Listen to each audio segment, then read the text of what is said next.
Good morning. We'll call this meeting to order. Stand for a moment of silence and pledge of allegiance.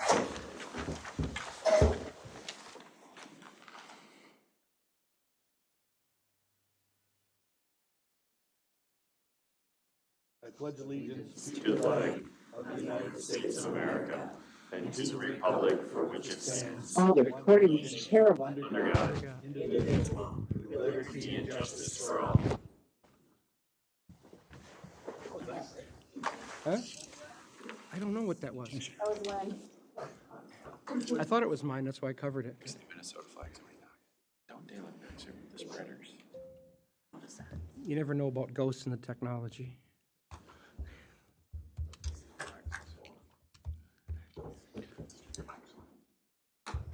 Need a motion to approve the regular meeting agenda So moved. by Commissioner Danielowski, Second. second by Commissioner Schubacher. All those in favor? Aye. Moving on to open forum. Keisha, do you have anybody for open forum? There is nobody signed up, Board Chair. Moving on to number 3, county proclamation and recognition celebrations. Consider approval for proclamation designation of November 4th through the 14th, 2025 as Operation Greenlight for veterans in Sherburne County. Good morning, Larry. Good morning, all. One, I just wanted to acknowledge, so as we move towards Veterans Day, there's also a lot of other holidays that we've been recognizing or for our military forces. So 250th anniversary for the Army, the Marine Corps, and the Navy, and we've got the display for the Army up right now, and we previously did for each of the armed forces, the armed services. So 250 years, which is pretty exceptional that people have been serving our nation.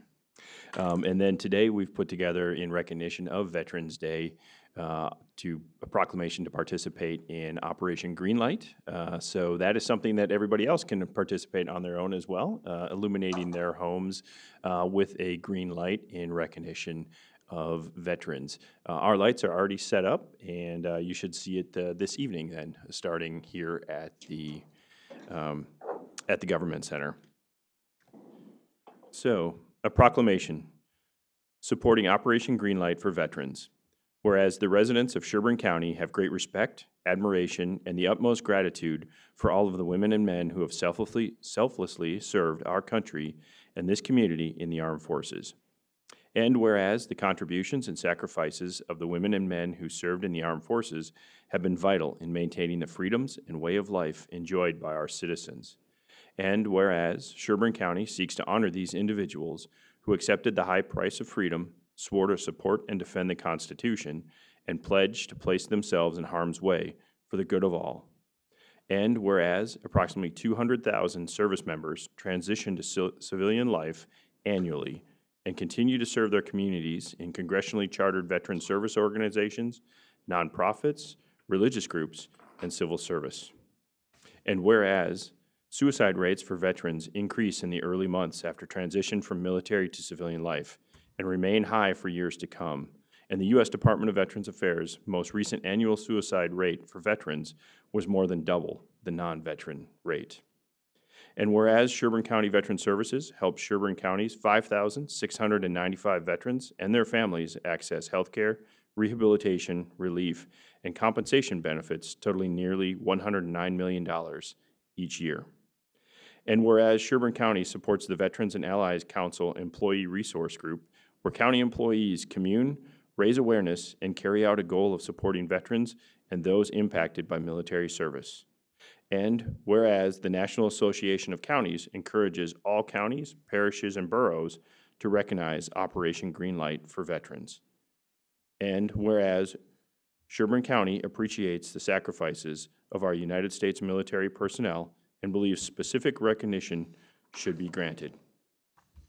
Now, therefore, be it resolved that in addition to observation of Veterans Day on November 11th, Sherburne County hereby proclaims November 4th through November 14th, 2025 as Operation Greenlight for veterans, a time to salute and honor the service and sacrifice of our women and men in uniform transitioning from active service. Be it further resolved that in observance of Operation Greenlight for veterans, Sherburne County encourages its citizens in patriotic tradition to recognize the importance of honoring all those who made immeasurable sacrifices to preserve freedom by displaying a green light in a window of their place of business or residence. Thank you, Larry. I need a motion to approve the proclamation. So moved. Second. Moved by Commissioner Hull, second by Commissioner Felber. All those in favor? Aye. All those opposed? Thank you, Larry. Thank you very much. As Larry goes, should you want to pull up the photo of the building? Yeah. We didn't get a chance to look at it. Very, very powerful, and a lot more counties and cities are doing this across the state. So we've been actually asked to share our photo with several folks. But I also want to acknowledge Ted and his staff here, who went to efforts to figure out how to do this and do it so seamlessly, and make this appropriate. I know it as a 60-year-old guy, I remember tying yellow ribbons. Do you remember that? Yep. Back in the 70s, and that was a very powerful symbol back then. This is equally as powerful now, and just thought it was appropriate that we include the photo, and we'll take more this year, I guess, won't we, Ted? So thanks you and your staff for doing what you do. So. Yeah, and I wanted to just take a moment to thank everybody. I appreciate everybody's recognition of the veteran community in Sherburne County, but I also want to take a moment to recognize the outstanding work that our Veteran Service Offices does, and the hard work they do and how well they take care of our veterans in the county. So thank you very much. I would echo that. They do a great job. And also for people that are watching, I mean, you can find green bulbs at virtually every place that sells light bulbs. So get yourself some good LEDs and fire them up this week. So. And I concur. You guys do tremendous work serving our veterans. You are a step above every other county in the state, in my opinion. Thank you. Moving on, consent agenda. Bruce, is there anything to be pulled? I've received no request for pulling an item. Need a motion to approve the consent agenda then. So moved? Moved by Commissioner Felber, second by Commissioner Schumacher. Any further discussion? All those in favor? Aye. All those opposed? Same sign. Motion carries. Announcements. Bruce? Thank you, Mr. Chair, members of the commission. Just a few announcements for today. I won't overload you. First of all, I'm going to pass along a thank you letter from the Initiative Foundation for our support. Sometimes we make these actions at the board and don't necessarily get recognition, but the Initiative Foundation does a great job. Second, I'm going to pass around, and I've just asked you as you take a look at this and verify your information. This is the Minnesota Campaign Finance Board, and annually we're required to verify contact information for elected officials. And also, just FYI as a note, I'll let you look at, if you want to, this yellow page, which basically is, what you and I would call another unfunded mandate. The state says, well, we can't do this anymore, so you have to do it. So, it's a small one. It's not going to take a lot of time, but it's just an example of what we see daily in terms of the interactions with government agencies. Turning to a couple other announcements real quick. First of all, the sheriff did provide some information on deer hunting for this year. We've also put it on our website. The plan, as you know, is in January we'll have a workshop. We basically, in the first quarter of next year, you will have to decide if you as a county would like to continue to have the prohibition on rifle shooting. Otherwise, the default is the old statute goes away. So the DNR does have a deadline and has asked that we share that and move on that. So our timing effort is that, unless you feel like you need to accelerate it more. Otherwise, we're just sharing the DNR information with everybody. And then finally, just a note, I don't know if anybody did attend the Nuclear Energy Alliance conference. It was very well received. We are getting quite a few counties who are either communicating for more information, are discussing it today, or have it on their agenda through December or through November. We'll talk more about our legislative agenda in a few minutes, but I would just note that as of today, I've only had a couple of counties that have said, yeah, we don't really feel it's a local issue, and that's fine. And so other than that, we haven't seen a lot of pushback, but it is something you'll hear about as you talk to your other county colleagues, and again, on the legislative session, we can talk a bit more about it. And then finally, just a note, I do need your guidance today on NACO's legislative conference. Prior board discussion was that the chair and vice chair would go, but I do have another commissioner who's indicated an interest in going. And again, I'm talking presumptive chair and vice chair. So I just need to know, do you guys want to do what you've done in the past, which is those who are interested go, or do you want to have some sort of a conversation here to give us direction? We've reserved as quickly as we can hotel rooms and registration, but we just need to know if more than a couple of folks go, is that okay, or how do you want to handle that this year? Thoughts? This is DC, right? DC, yep. Yep. No, I want to go. Okay. What are the dates? Keisha, you want to pull up the dates real quick? I think it's one of the most important ones we go to. Yeah, and if you go again this year, what I'd like to do is coordinate maybe staying a day after for our direct conversations, if there's value, and I'll talk to our federal lobbyists. So either a day after or a day before, because the day on the Hill is, it's NACO business, and then it's AMC business, and then we sometimes get lumped in with Stearns County or Anoka County. So I'll see if there's value in us staying an extra day and then talk to you and see who can do that. That would be a good idea. Yeah, Excellent. yeah, being as we're out there, we could, so to speak, kill two birds with one stone. Yeah. The conference this year will be held February 21st to the 24th. I will also add that there is, if you decide to go and decide to cancel, we will get charged $50 for every registration that is canceled. So Up you, until a certain date, and then after that, it is 50% of the registration fee. you said February what? February 21st through the 24th. There is a tentative schedule out there, but it's not necessarily broken down by date and time yet. And It's the, just giving you an idea of what's going on for the conference this year. okay, and so the initial plan would be you and me go, right? So currently, the presumptuous chair and vice and county administrator are registered and have hotel reservations for the conference. We have held off on anybody else after this discussion. Me, I'm in. Okay, so we'll just take who's interested then? All right. And then Dan and I will scrub your 26 budget, because you did say you were going to pare down your travel, so just FYI. So you may have to eat smock ramen or something, so just be aware. So Well, since I've been on the board, I haven't missed one, so I have no problem if if the chair and vice chair are going, I won't have any problem not going. okay, so up to 4 then. All right. Well, I appreciate the information. Thank you. And that's it for announcements, unless you have any questions. The calendar call's pretty up to date. I would just note a couple things. We didn't schedule a workshop today because the 18th is going to be a long meeting. A lot of stuff going on to it. So we thought I'd give you a little bit of a break today, and we'll keep things tight. I was just going to make a comment on what you said about some of the counties that don't feel that the discussion of nuclear energy has any bearing on them. Well, I would beg to differ that if you want a reliable grid to provide your electricity needs, it's of interest to everybody in this state. Just a comment. My opinion. Yeah, and we'll bleed in, again, we're bleeding into the legislative update, but I'll just share with you. I think AMC did a really, really good job several years ago about really talking about stay in your lane. And it's really created on almost every county board a discipline of saying, let's talk about issues that counties have an influence on.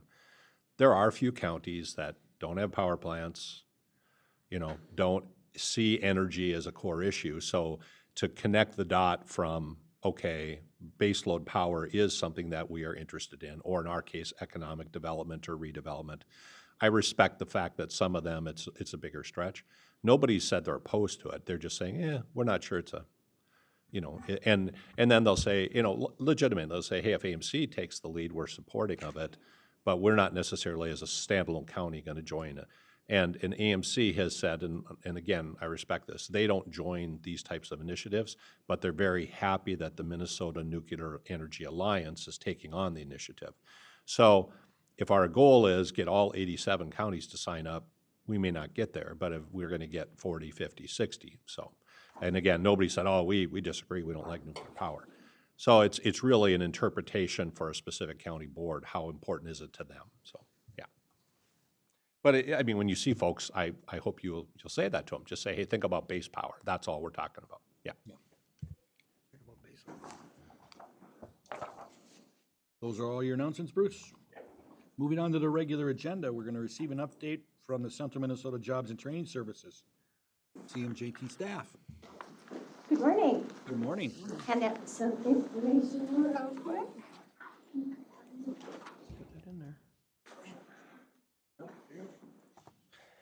Thank you. Thank you. Thank you.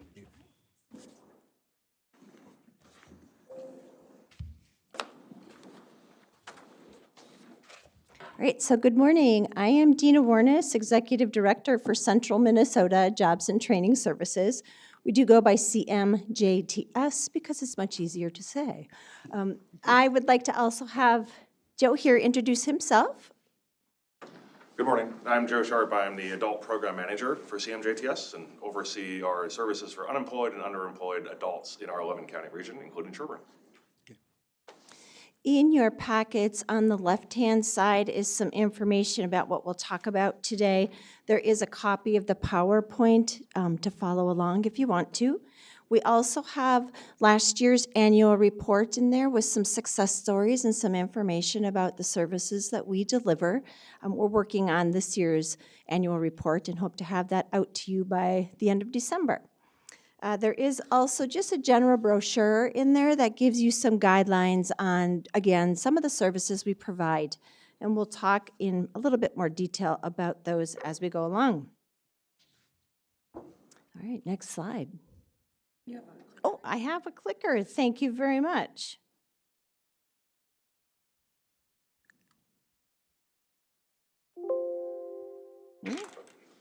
Oh, I got it. Yep. All right, cool. So, as Joe said, we do serve 11 counties in central Minnesota. We go as far north as Pine County and as far south as Olivia County. Between those counties, we cover about 400 miles of service delivery area. Sherburne County being pretty much right in the center of that. We do offer a range of services geared towards businesses in our counties as well as job seekers. And we serve job seekers of all ages and businesses of all types. Our commitment is obviously to workforce development and our partnerships with not only our local businesses, but also any of our employers in the area, as well as our community-based organizations and other partner agencies. There's a handout on the right-hand side. It's called a chart of services. This gives you an idea of all of the services that we deliver. This is a fluid list. We receive grants on a regular basis. We were just awarded 4 different grants through the Department of Employment and Economic Development to serve different populations. I think we have about 5 or 6 irons in the fire right now trying to receive funds for specific populations. So this is fluid, like I said, but it gives you a good idea of who we serve and in which counties we deliver those services. Along with that, then, is some information on the funding resources that we have available to us as an agency. We have, on this list, you'll see 27 different grants that are available to us at any given time, and those funds range from federal, state, local. We might receive funds from the Initiative Foundation. We might receive funds from other private donations, donors, etc. So we have a list of resources available to serve individuals, and our largest pool of money would probably be our adult and dislocated worker funding, or those dollars that serve adult job seekers and businesses in our area. We also have a fund development team. We're fortunate enough that we have an individual who's been trained in grant writing, so she will draft responses to requests for proposals. I would say she probably works on about 20 grants on an annual basis, trying to bring funding into our agency. One of the reasons why we work on that is because we want to make sure that our funding remains available to us, especially with state and federal dollars dwindling.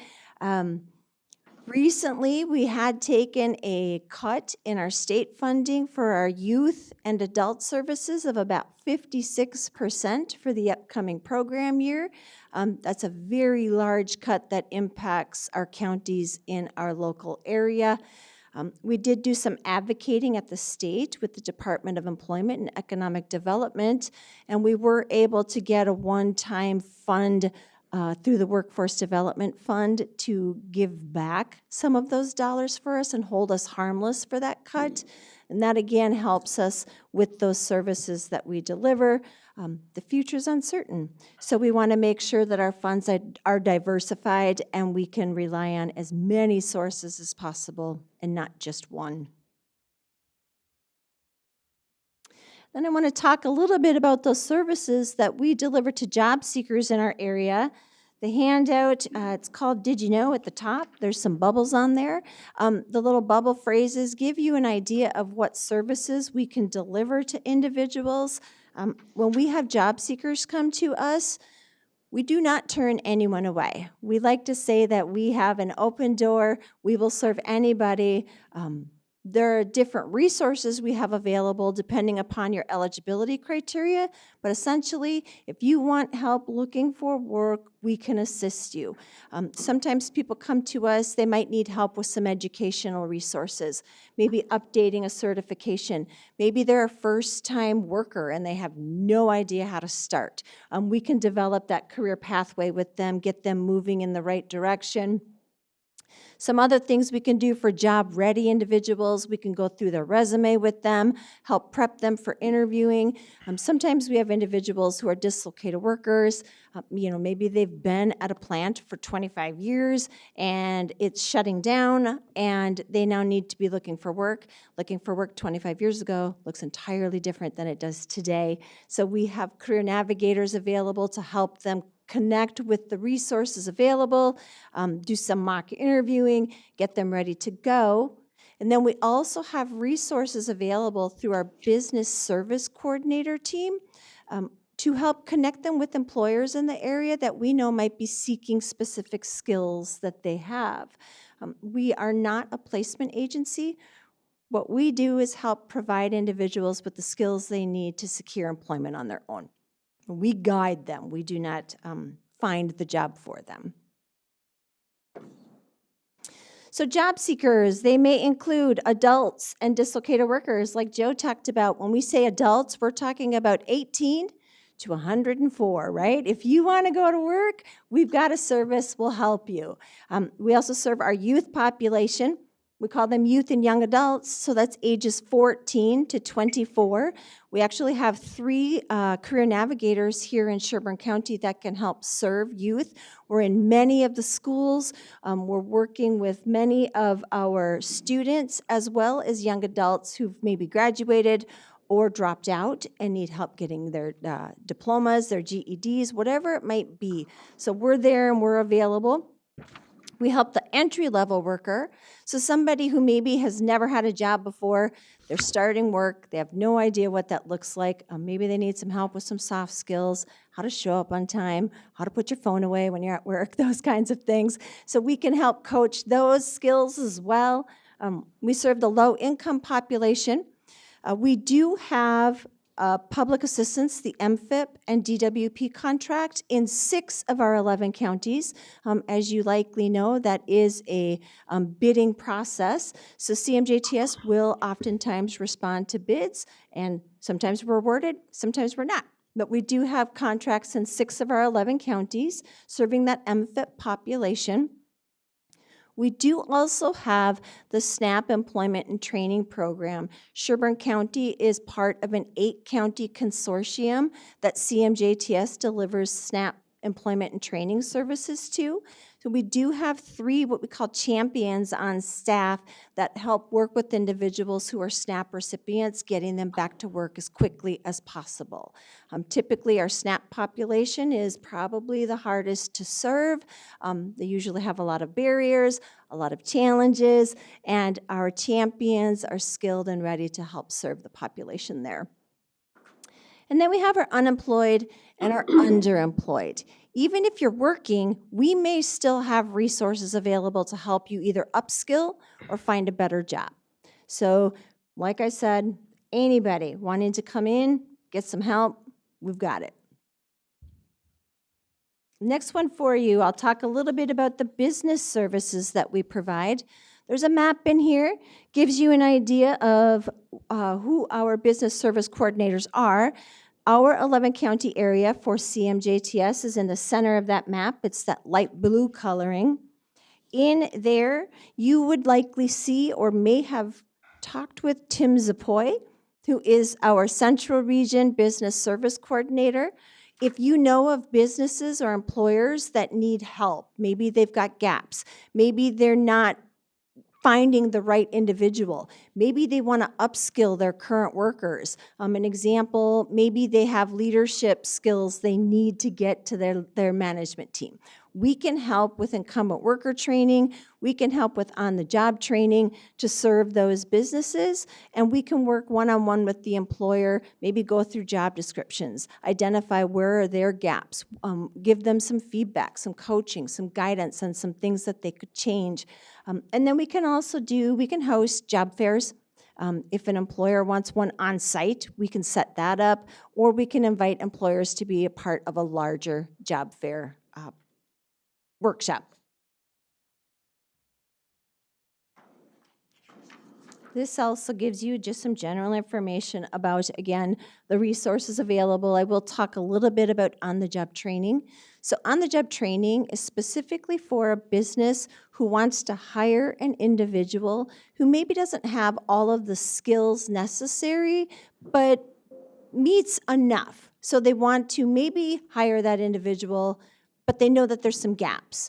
Our on-the-job training program is meant to help that employer hire the individual, and then for up to 6 months, CMJTS can reimburse that employer up to 50% of the worker's wage as a means of helping train that individual to get them to the point where they want them to be.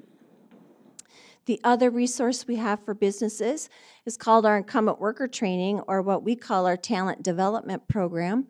And with that, we help businesses, again, who want to upskill. So maybe they've purchased a new machine and nobody on site knows how to use it.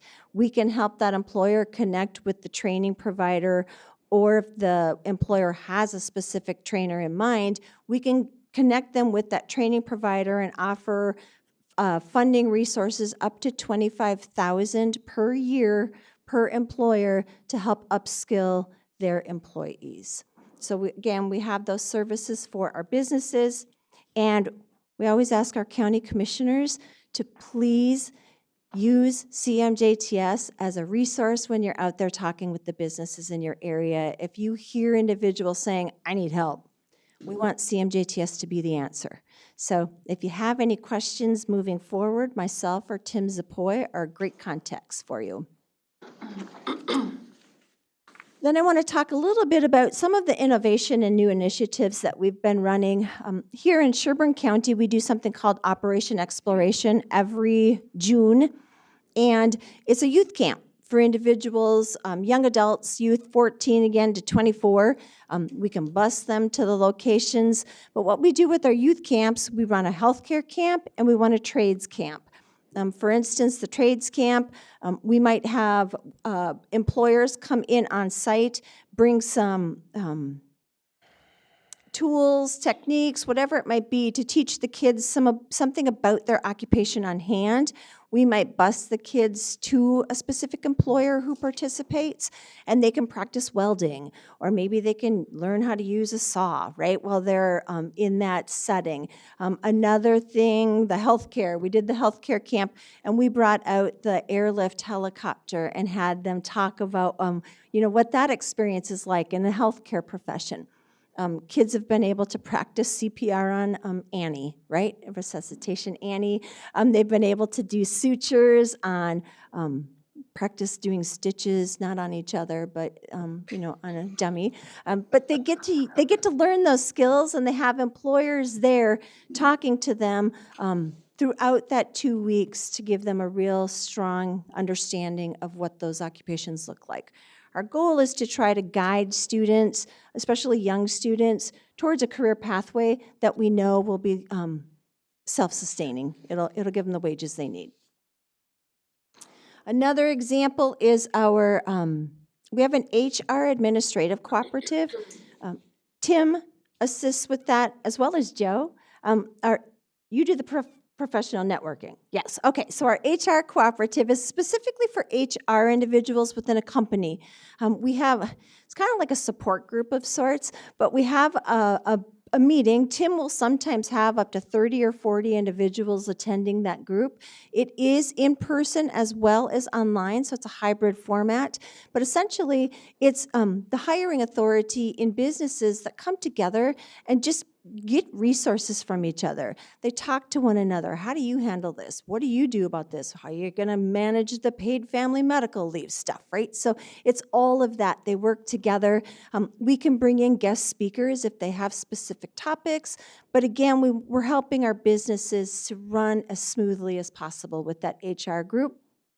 And then we also have our professional networking group, which Joe is facilitating. With that, our professional networking group is for job seekers who are higher level. Maybe they're experienced in, I don't know, a 6-digit figure position, where that high-level job seeker, we've got the professional networking group available to help them with their coaching, maybe share leads. Again, if they have specific topics they want to learn about, we can bring those topics in.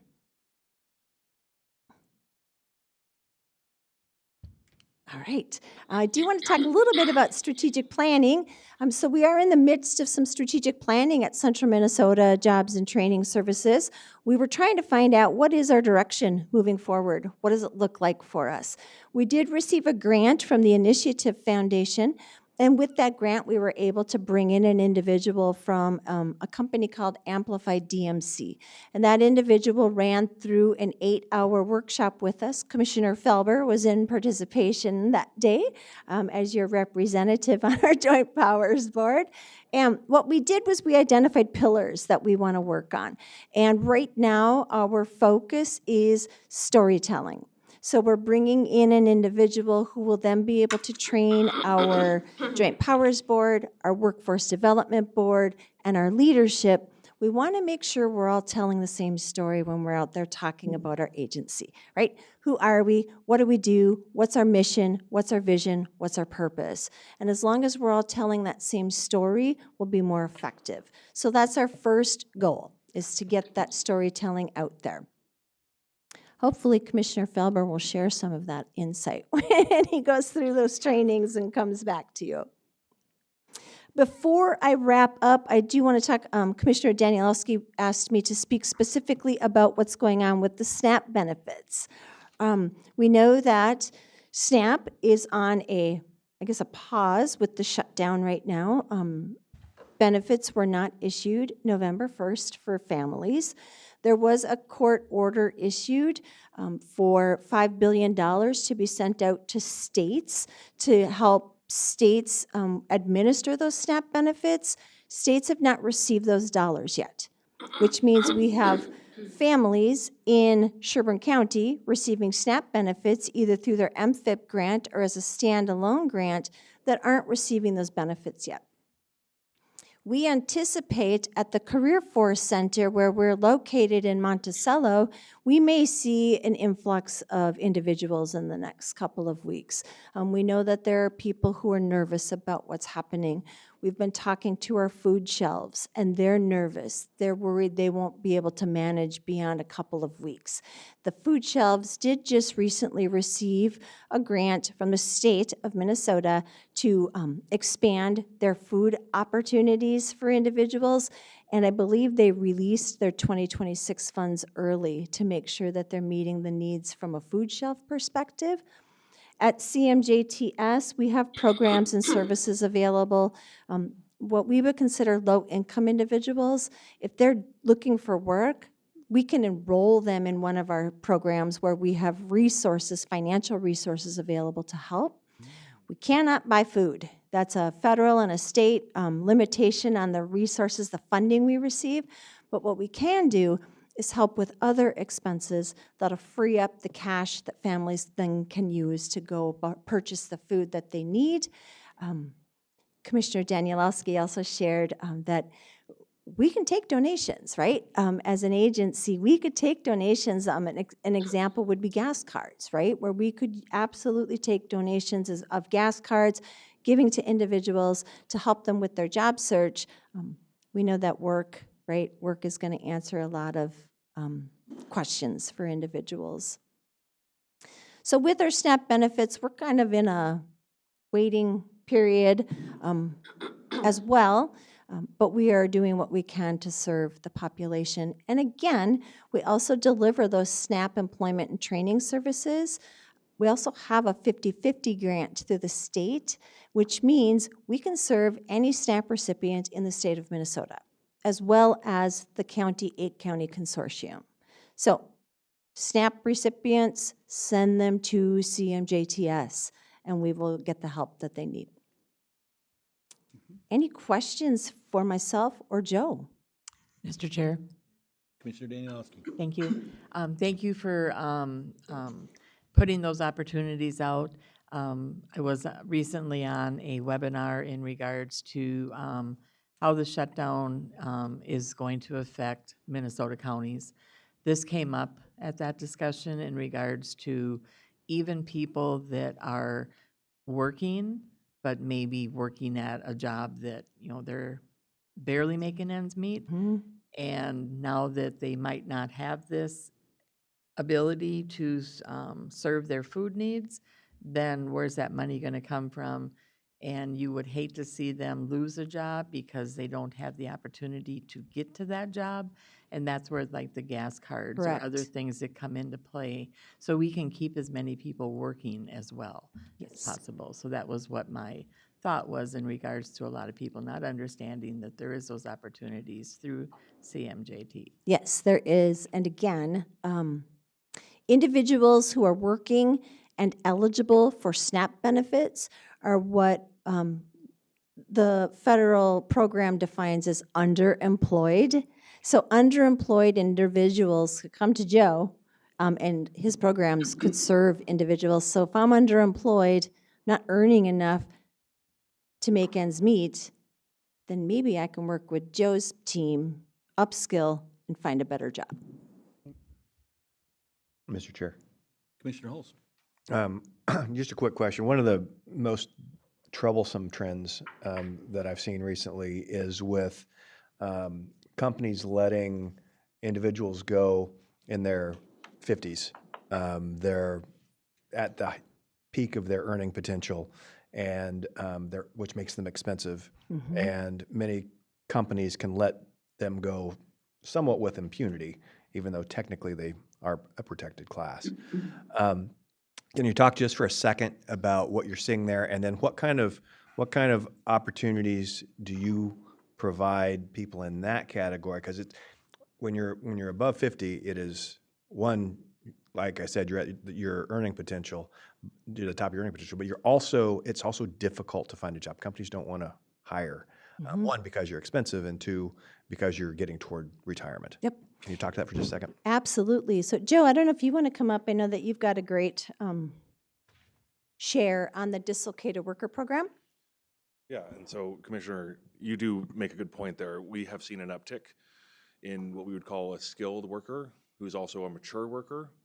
A couple things to ingrain on that. As Dina mentioned, there is no age range in our programs. So we do serve and do have programs that will assist with an individual who's not expecting to make a career change at that age, but now is forced to in those environments. We do a lot of work in not necessarily making it so they have to change what they're doing, but really just maybe aligning or upskilling that individual. So to give you some examples of that, we do some direct work with people that have been laid off, that are more experienced, more trained.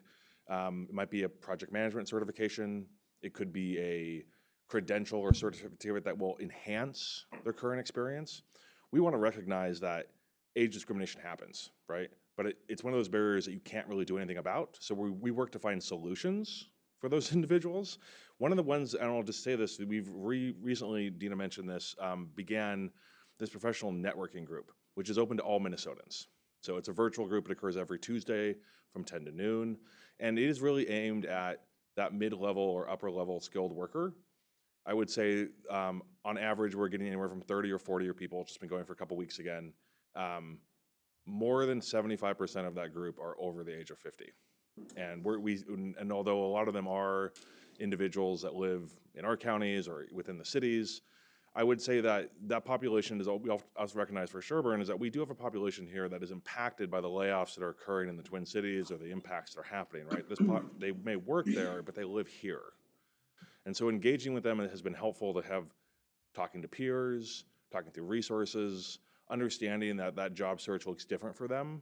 Sometimes they are, oh, you're too experienced, and those challenges. So if you have someone that's been impacted, again, we can work with them if they need upskilling. Sometimes it's really just a matter of, this is a really great candidate, let us go to one of our businesses and talk to them about the opportunity to hire this person because they are ready to work, right? And they are experienced and they are skilled. Excellent, thank you. Mr. Chair. Yeah, so in my brief time on the CMJTS board, I've been really, really happy to see the direction that we're moving. And just overall, this is the type of programming that I really, really, really like because this is a hand up. This is helping people make their lives better and make them less dependent on government services. So it's a super good program. I'm really happy with how we're moving, and I'm glad to be on the board. Thank you for that, Commissioner. Mr. Chair, just also, I'm very happy to see that you work with all of the schools because that's our next labor force. And in an ever-changing environment of what the future labor force is going to look like or what their requirements are going to be for what they need to do, there's going to be, I'm sure, job markets that are going to probably go away eventually due to changes in technology, and how you better get them ready for that next labor opportunities. So I'm happy to see you're working with the schools because the schools are picking this up as well. Yes, they are. And I will say too, Tim Chubenbach from Big Lake area, he is the, thank you, superintendent. The word was not coming to me. He is our superintendent in Big Lake Schools. He is one of our board members. So he has a strong connection to the schools as well and gives us some of that insight. Thank you, and I do concur too with what Commissioner Felber's comments are. These are great opportunities for people to be able to get into the workforce. You give the hand up to get them started and on their feet and support them through that process. So thank you very much for everything you do in a very big region. Yes. Anyone else? Well, I think the consensus is that we appreciate your work you're doing. Wonderful. Very important, and thank you. Yes, absolutely. Thank you. And my call to action again would be, please share our resources. We want CMJTS to be the name people know when they're looking for work or workers. So thanks for your help. Thank you. I'm just going to ask one more question, Mr. Chair, if you please. Commissioner Danielowski. We do have a resource area out in the front lobby. Do we have any of your information out there in that resource I area? would hope so. I'm going to go look. All right. Make sure we do. We have it upstairs in admin. I'm not sure it's out in the front lobby, but we can check. Okay, Probably would wonderful. be- Thank you. Probably would be better in the front lobby. Yeah. And Mr. Chairman? Thank you. Mr. Schumacher. And I'll make sure that this information goes to the new superintendent of Princeton Schools for School District 477. His name's Pat. So I'll make sure that this Great. hand gets delivered to him for you guys. Excellent. And is it Sherburne County or Mille Lacs County? Either way? Sides. Either way, we can serve both of them. Mille Lacs is one of our counties too. So, Nice Annie, yep. all right, Sure. great. Thank you for your time. All right. It is, I know. Moving on to number 2, consider approval of resolution 110425-AD 3251 for Sherburne County Road 44 reconstruction project property acquisition by eminent domain if needed. So, yeah, just by precursor again, we're finding that sometimes technical communications don't translate very well. So, Andrew put together the RBA, I reviewed it, and didn't think about the perceptional questions that you would have. So apologies for not having more information and giving you more background. So I've asked Andrew and Dave to give you a little bit more background on the project, and even though it seems like a lot of numbers, the numbers of people in the neighborhood and what we're down to is very small. So, Andrew? Yeah, thank you, Mr. Chair, Administrator Messel, County Board. Just want to give you a high-level overview before I turn it over to David to give you some more of the details, but in reality, this process started a couple years ago. Through the design process, we consider property impacts as one of the major items through our design process, along with safety, mobility, and a number of other aspects. But, you know, as we first started to define this corridor and what it needed to look like for the community, I will say that we were upwards of 80 properties that were affected. Through refining those design efforts, minimizing those design efforts, trying to make sure that we still maintain the requirements for the corridor that are necessary, we were able to bring that down in the area of about 40 to 44 properties that are impacted. I do want to say kudos to staff and our design team as well.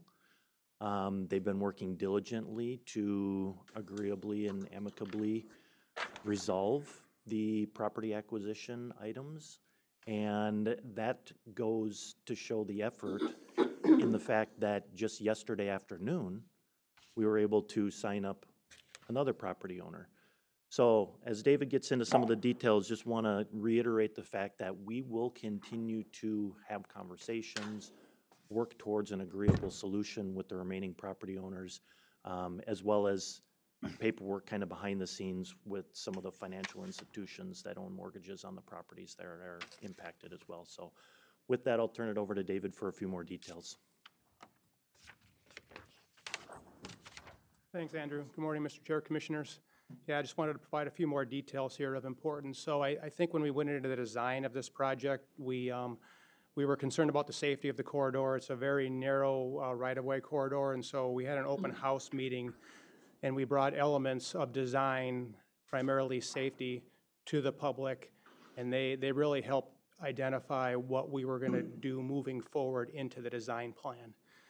As Andrew identified, we have 80 parcels located within the project from Highway 10 to County Road 1 on County Road 44.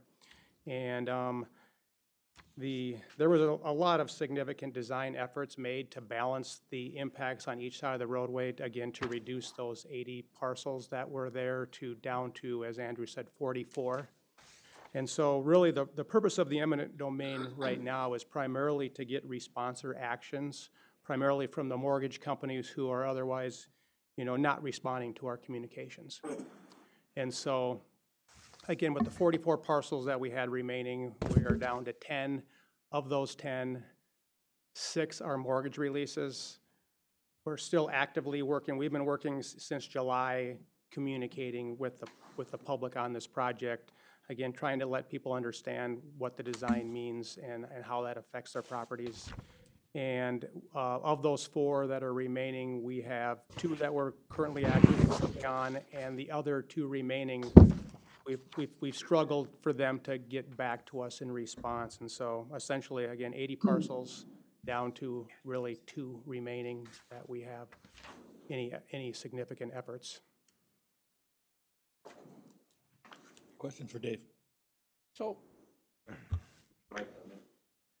the group that was holding up, where are the last 4 at?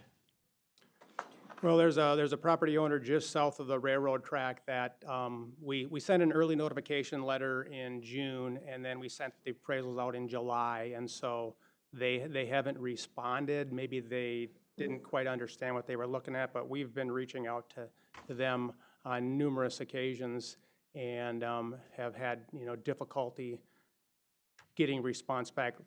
Literally, we sent another follow-up letter, and so they've just reached out to us late last week, essentially, for the first time. And then there's one other parcel that's located on between Meadowlark and Upland there that is primarily, it's a mortgage item, but trying to get response. Still working with the property owner, but there's some conflicts with the property owner and the mortgage release there as well. So we don't have them signed off. Yeah, because in our original list, it looked like there was a cluster there just south through the curve of the railroad tracks. Right, yeah, we had 14 parcels that were remaining when I put together the request for board action. And as Andrew identified, we've been working diligently with the property owners. We got 4 signed off since this went into the board packet. And again, actively working on the remaining 4 that aren't, working with them all, but the 6 of them are, again, mortgage releases. The other 4 are property owner at this point. And so working diligently to try to resolve those items. And generally, they're often just questions and understanding, so, but it is through significant effort with our right-of-way and design that we were able to minimize the impacts to the properties. Just for clarity for my thing, most of the properties, are we talking just feet? We're not talking acres or here anything. Yeah, one of those remaining 2 that just reached out to us, we're talking a little bit of feet in the corner there. We wanna, I mean, we're talking 100 square feet, very small amount that, that it's a matter, again, of having that communications with them to really explain the project. And unfortunately, some people maybe don't quite understand things and weren't reaching back out to us. And so we've worked hard on trying to get in front of them. And again, this is the first step. Our hope is, working with the attorney's office, that this would go to the court sometime in December, with a goal of right-of-way acquired or boots on the ground early March that would allow us to clear trees. We have a March timeline before March 31st that trees need to be cleared. So we're very hopeful, though, with just the handful remaining, that we can get resolution. With the eminent domain proceedings, though, we do get action from mortgage companies that otherwise are, you know, it's a few $1,000 temporary or permanent easement that doesn't really draw their attention until they get the paperwork from the courts. No structures are involved in any of these? We had one acquisition on County Road 35 and County Road 44. Due to the close proximity of the railroad track, we realigned County Road 35, and so we did have one acquisition in there. That has been completed. The property has been demolished and you know, reset to grade. Okay. And then it's in that cluster that was, here's that, then they have the one pond. We've got a, is that a pond for runoff containment? Correct. Yeah, okay. Those are always a little bit bigger space you have to have. Yeah, that property, it kind of wraps around. We've been working diligently with them. They had a couple questions in design. How do they get access to the property? So great conversations, and so we're working with them on making sure they have qualified, safe access to the county road. Yeah, that's when it's wrapped around like 2 or 3 other properties. Right. Yeah. Any other questions? I guess that actually answers all my questions. Well, yeah, and I just want to, so I don't know what your grade is on this particular road, but this is a, I live in one of these neighborhoods. I lived on this road off this road for 20 years. I drive it every day, and it is not a safe road. Just for a little bit of background, this entire stretch is 2-lane. There is no shoulder. Where the road itself is crumbling on the edge of the road.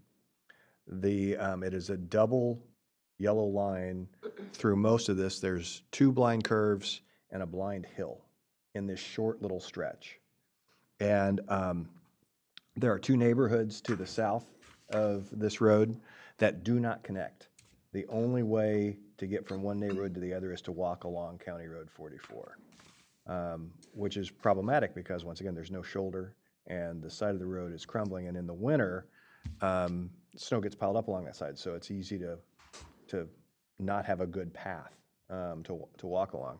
Just this morning, ironically, I'm pulling out of the neighborhood, and a bicyclist is right in front of me, and I turn behind him, and another car was coming around the blind curve just south of the railroad tracks, goes to pass him, crosses the double yellow line on the blind curve. Fortunately, there was not another car coming. Then goes around him. I'm behind him, and I'm going behind him on the double yellow line.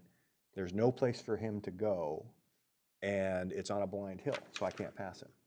So there are a number of significant issues with this road. This project is desperately needed.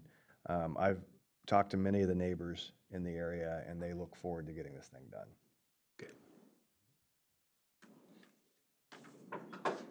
Well, I'll make a motion to approve. Hold on, let me get the wording right. I will make a motion to approve resolution number 110425-80-3251 for Sherburne County Road 44 reconstruction project, property acquisition by eminent domain if needed. We have a motion. I'll second that. Second by Commissioner Felber. Any further discussion? All those in favor? Aye. All those opposed? Motion carries. Thank you. Thank you. Moving on to number 3, receive an update on efforts to review and update the Sherburne County zoning and subdivision ordinance. Mitch, welcome. Thank you, Mr. Chair. Commissioners, good morning. Keisha, could you pull up that timeline I sent you, please? All right, so we are in 5 months into our project of the zoning and subdivision ordinance rewrite or updates. Over the past 5 months, significant progress has been made in reformatting and cleaning up the zoning and subdivision codes and engaging the stakeholders. The chart shows the project is on schedule and the tasks that have been completed so far. As you can see, we started this in June. Quite a items have been done as far as review the variances for the past 5 years to see a common theme, review the comp plan updates, and review existing zoning and subdivision codes. We have our monthly check-ins with our consultant, Bolton and Mink. We've held 2 meetings with our steering committee so far. The representatives are from County Board, Commissioner Danielowski, the EDA, also Commissioner Danielowski and Commissioner Hulse, Townships, Surveying Engineer, Engineering, and Developer and Builder, private one. So we got a good range. Do you have that one, or if you don't, that's fine. The steering committee right here, this is who we have. So again, Commissioner Danielowski is the county commissioner representing. Planning chair is Ike from Clear Lake Township. EDA is Ken Drew. Agricultural Township, we have Steve DeMiels from Palmer Township. We have Dalton Keeterling from Orrock Township. Patty Kakowski from Livonia Township. Our local surveyor, who's very helpful, is Craig Wensman with Bogart Peterson. He does a lot of township engineering and also does a lot of private work. And then the local developer builder, we have Marcus Burning from Ziegler Custom Homes. So again, we've had 2 meetings so far. August 25th was a kickoff meeting to identify issues and opportunities. October 27th, we discussed land uses, including the first review of the draft land use table, updated lot standards, and a draft hamlet district ordinance. We've also held 2 internal staff meetings on those same dates. Also first meeting to identify issues and opportunities, and the second one, October 27th, was to review the proposed subdivision ordinance to determine areas for improvement. We had quite a discussion. County attorney was there, giving input. We had most of Public Works. We had our zoning staff there. Anyone else that we thought would contribute to the input for the subdivision ordinance.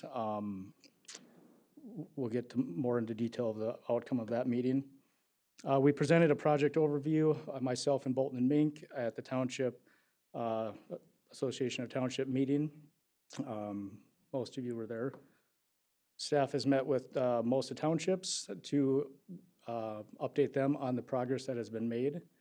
Also, solid waste updated them as well. San Diego, we will go on November 12th. That's the only one we haven't been to yet. We presented updates to the Planning Commission at the September meeting.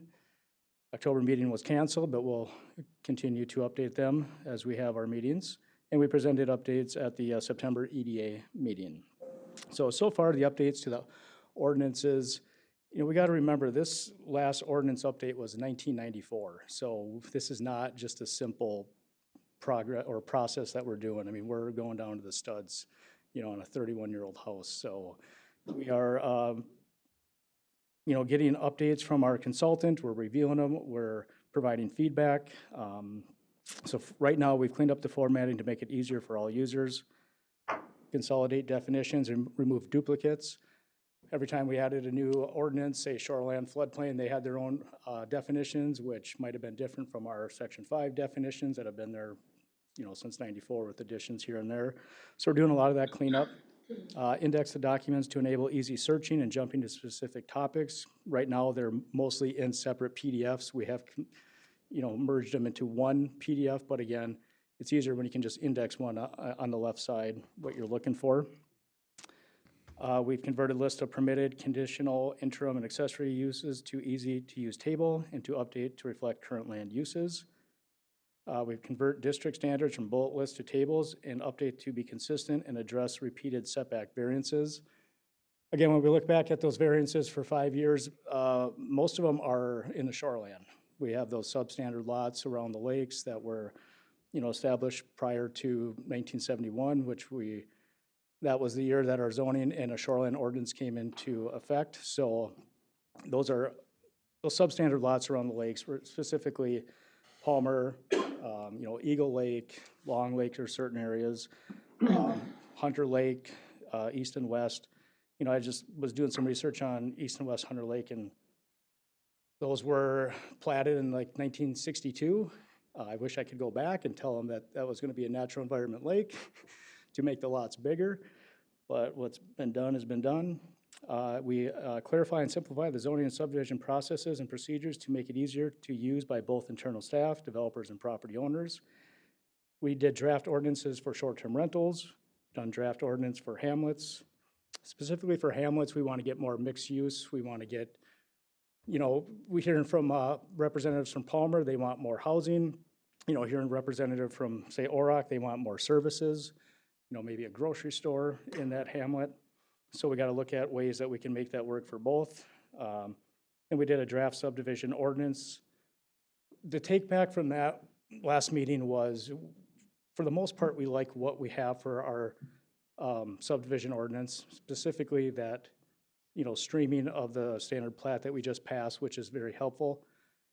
I think the takeaway was we're more looking for the one lot plat, we want to call it, in more or less the ag district, or even in general rural where somebody buys ag land and they just want to split the house off. We're making farmers become developers, and we've heard a lot from them that it's too complicated to just split that off, even if it's for a family member, one lot. So, they're not doing it more for financial purposes, they're doing it more for personal. Well, I guess the farmer might be, but that's a different, story as far as splitting the house off for the ag property. So that's one thing we're looking at, is maybe streamlining the one, like a minor plat, one lot. So we've kind of provided feedback to the consultant on, look further into what can be done for that. Continue stakeholder engagement. We're going to keep meeting with townships, especially the ones that have proposed ordinances that pertain to them. Example is San Diego, Palmer, and Orac for the hamlets. We're going to meet with the townships that have a lot of shoreland to get their input on the setback to the right-of-way, maybe lessening it because of, more or less, we'd like to see it, the house is closer to the road. A lot of those substandard lots, like I said, they're difficult to develop, but when we get it maybe 25 feet to the right-of-way, that helps out the property owner. And again, they're on the, township roads that are low speed, low traveled, so we'll get inputs from them. I meet with townships that have shoreline to discuss setbacks. As I had mentioned, have met with the state of Minnesota to discuss setbacks to the sand dunes, and will continue to meet with the major stakeholders. It's really beneficial to have conversations with the state for the sand dunes to get an understanding of why they would like to see a setback. Right now it's 100 feet. They appreciate that. They don't have a requirement, but they do appreciate that there is a setback. Now, does it have to be 100 or could it be 50? To take the, give that property owner a little more, but that's a discussion that we'll have. And then discussions with MnDOT to discuss setbacks to the state highways. And again, just to continue to provide updates to Planning Commission, EDA, and the county board throughout the process. So that's where we're at right now. I can answer any questions or take any suggestions. Imagine that Commissioner Danielowski has a question. Thank you, Mr. Chair. How did you know? My body language gives it away, right? Grabbing for your mic. You're so observant, thank you.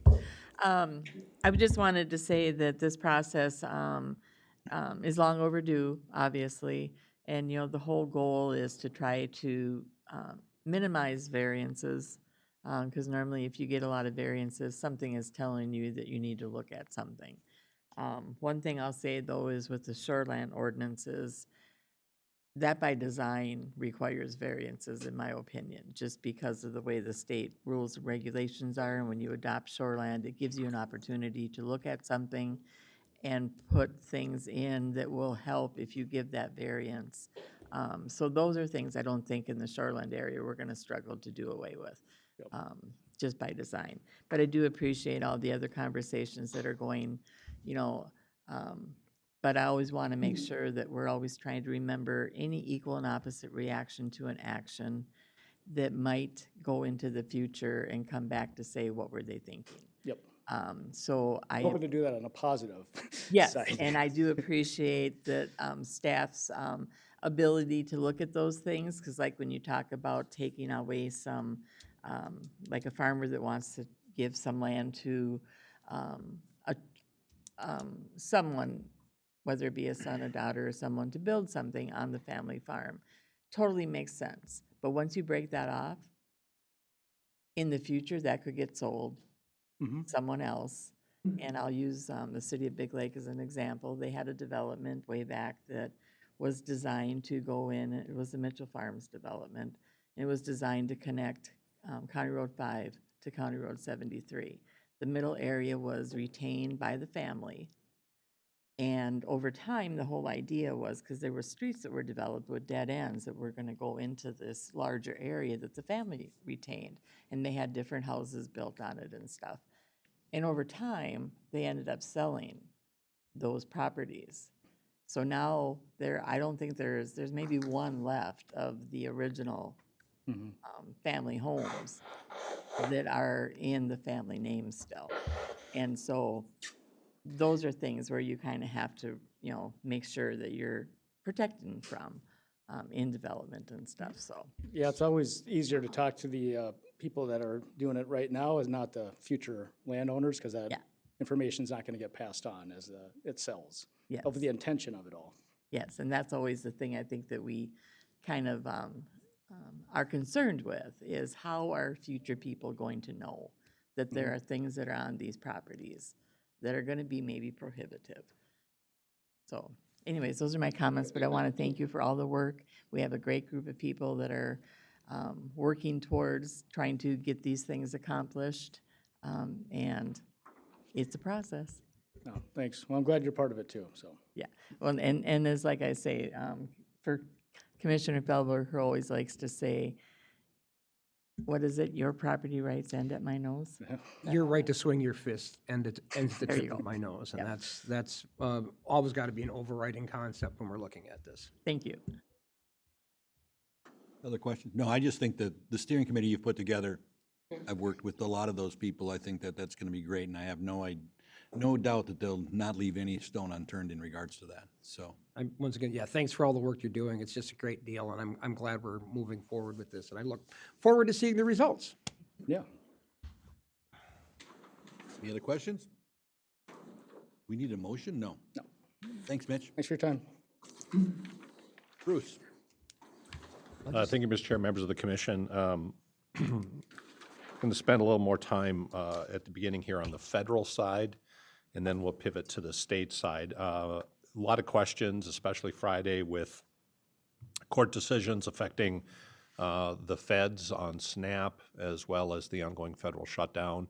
And so I've asked Amanda and Jody and Gina to spend a few minutes for you. This is a moving target, I guess is the safe thing to say. And they're going to give you the latest and greatest as we understand it and what we're doing. As you noticed, we accelerated after we got some fairly clear guidance on Friday, our Facebook and our website information.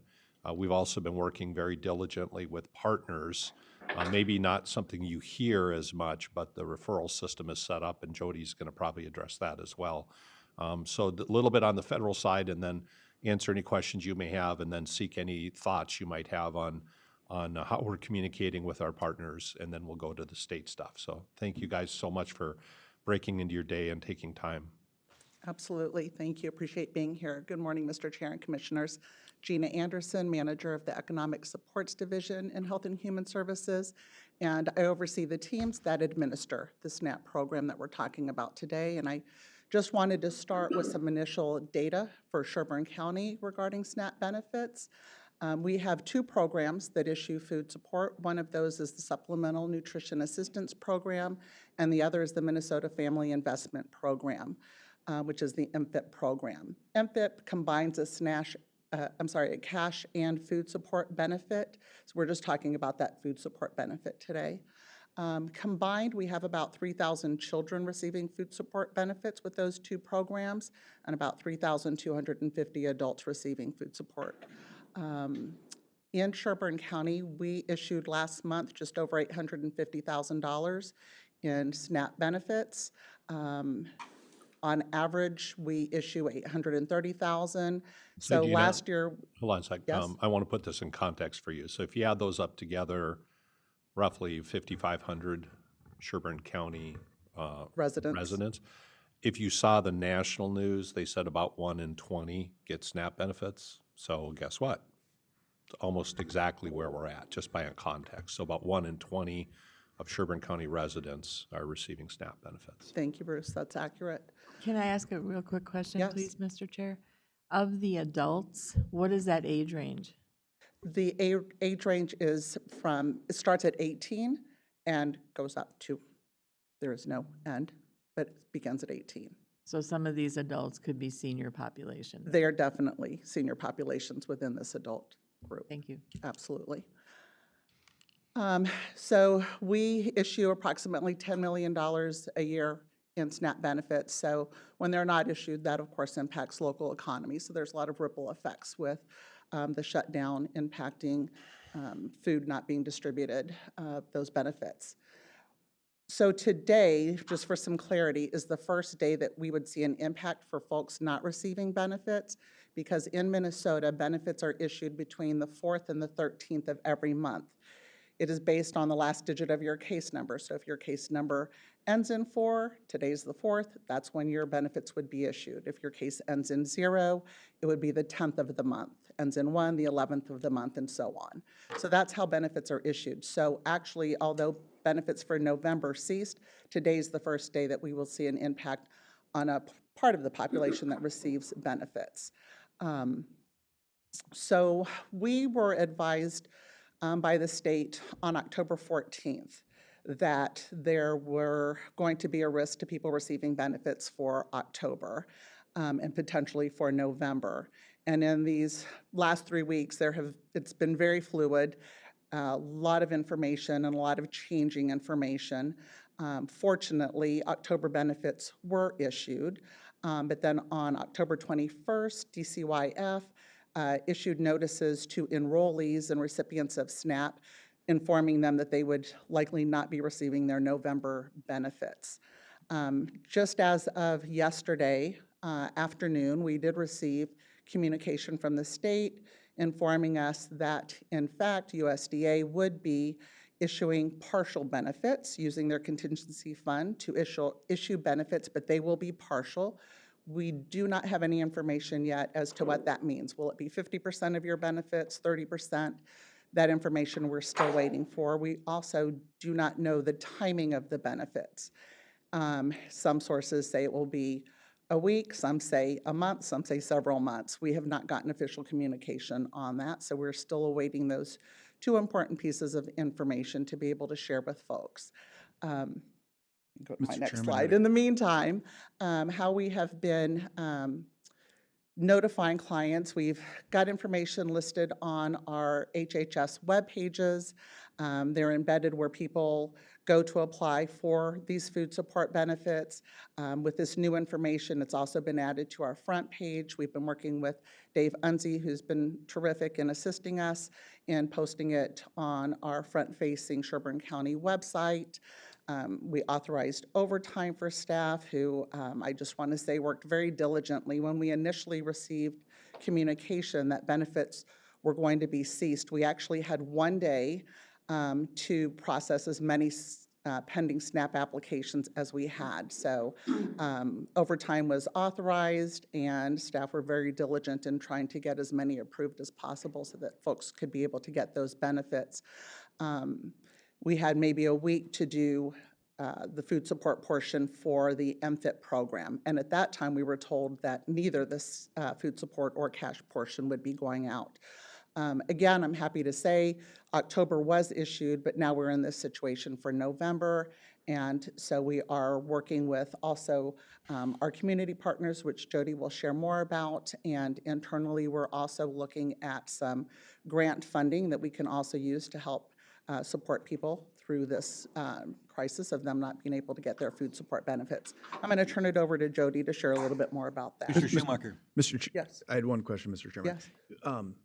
Relatively in math, if you use 832,000, oops, the screen moved. 832,000, would you divide that number by 5,500 to get the average? You wouldn't, because it varies greatly. So for example, depending on an individual or a family, if they are working or receiving Social Security, or how much they receive for paying shelter, utilities, things of that nature, it's varied. So you may have some families, for example, who are receiving $300 in food support benefits, and some that might be receiving $600 in food support benefits. Same thing with single adults. We have some that receive $25 a month and some that receive $150 a month. So it all is dependent on their situation. Perfect, that did answer my question, thank you. And I do. Does that include, is that just the food benefit? Does that include the administrative cost? This is strictly the food benefit that gets issued. And I would agree, Dave on Z is the best. I would agree as well. Thank you. Wait a minute, he's not here. He is listening. He's listening. He's listening. Good morning, Mr. Chair, Commissioners. Jody Hirang-Dick. I'm the planner with Sherburne County Health and Human Services. So I'm really happy to report that we have our family resource centers in our communities, and they're doing exactly what we intended for them to do, which is to meet community needs as community needs evolve. So I just want to give kudos to Main Street Family Services today, who has FRCs in both Elk River, Big Lake, who, when those notices came out mid-October, we started to collaborate with the FRCs to say, you need to be aware that this is happening. You're going to see an influx of requests and needs. What can we do collaboratively to have a response to meet these needs? So Main Street really stepped up. One of their main priorities for protective factors is making available concrete supports in time of need, and this fits that bill completely. So they started with a community convening. It was a smaller group of community partners to bring together, what are we going to do, how are we going to brainstorm this issue. That meeting happened last Tuesday. There were a variety of food shelves involved, Director of United Way, churches. And one of the things we learned from the food shelves is there's a lot of capacity issues out there. So one of the food shelves in attendance had seen a 38% increase in utilization the week before we met. So they were already seeing an influx of needs. And really one of the things they said is we only have so much space to store food. We do have volunteers, but there's only so many hours in a day. So really, the problem-solving session turned to we really need to probably be reaching out to churches. So there's a meeting happening right now, the second meeting. They're convening now. They're going to get some communication in place to be able to reach out to churches to say, are you willing to assist? That could be community meals. It could be food drives.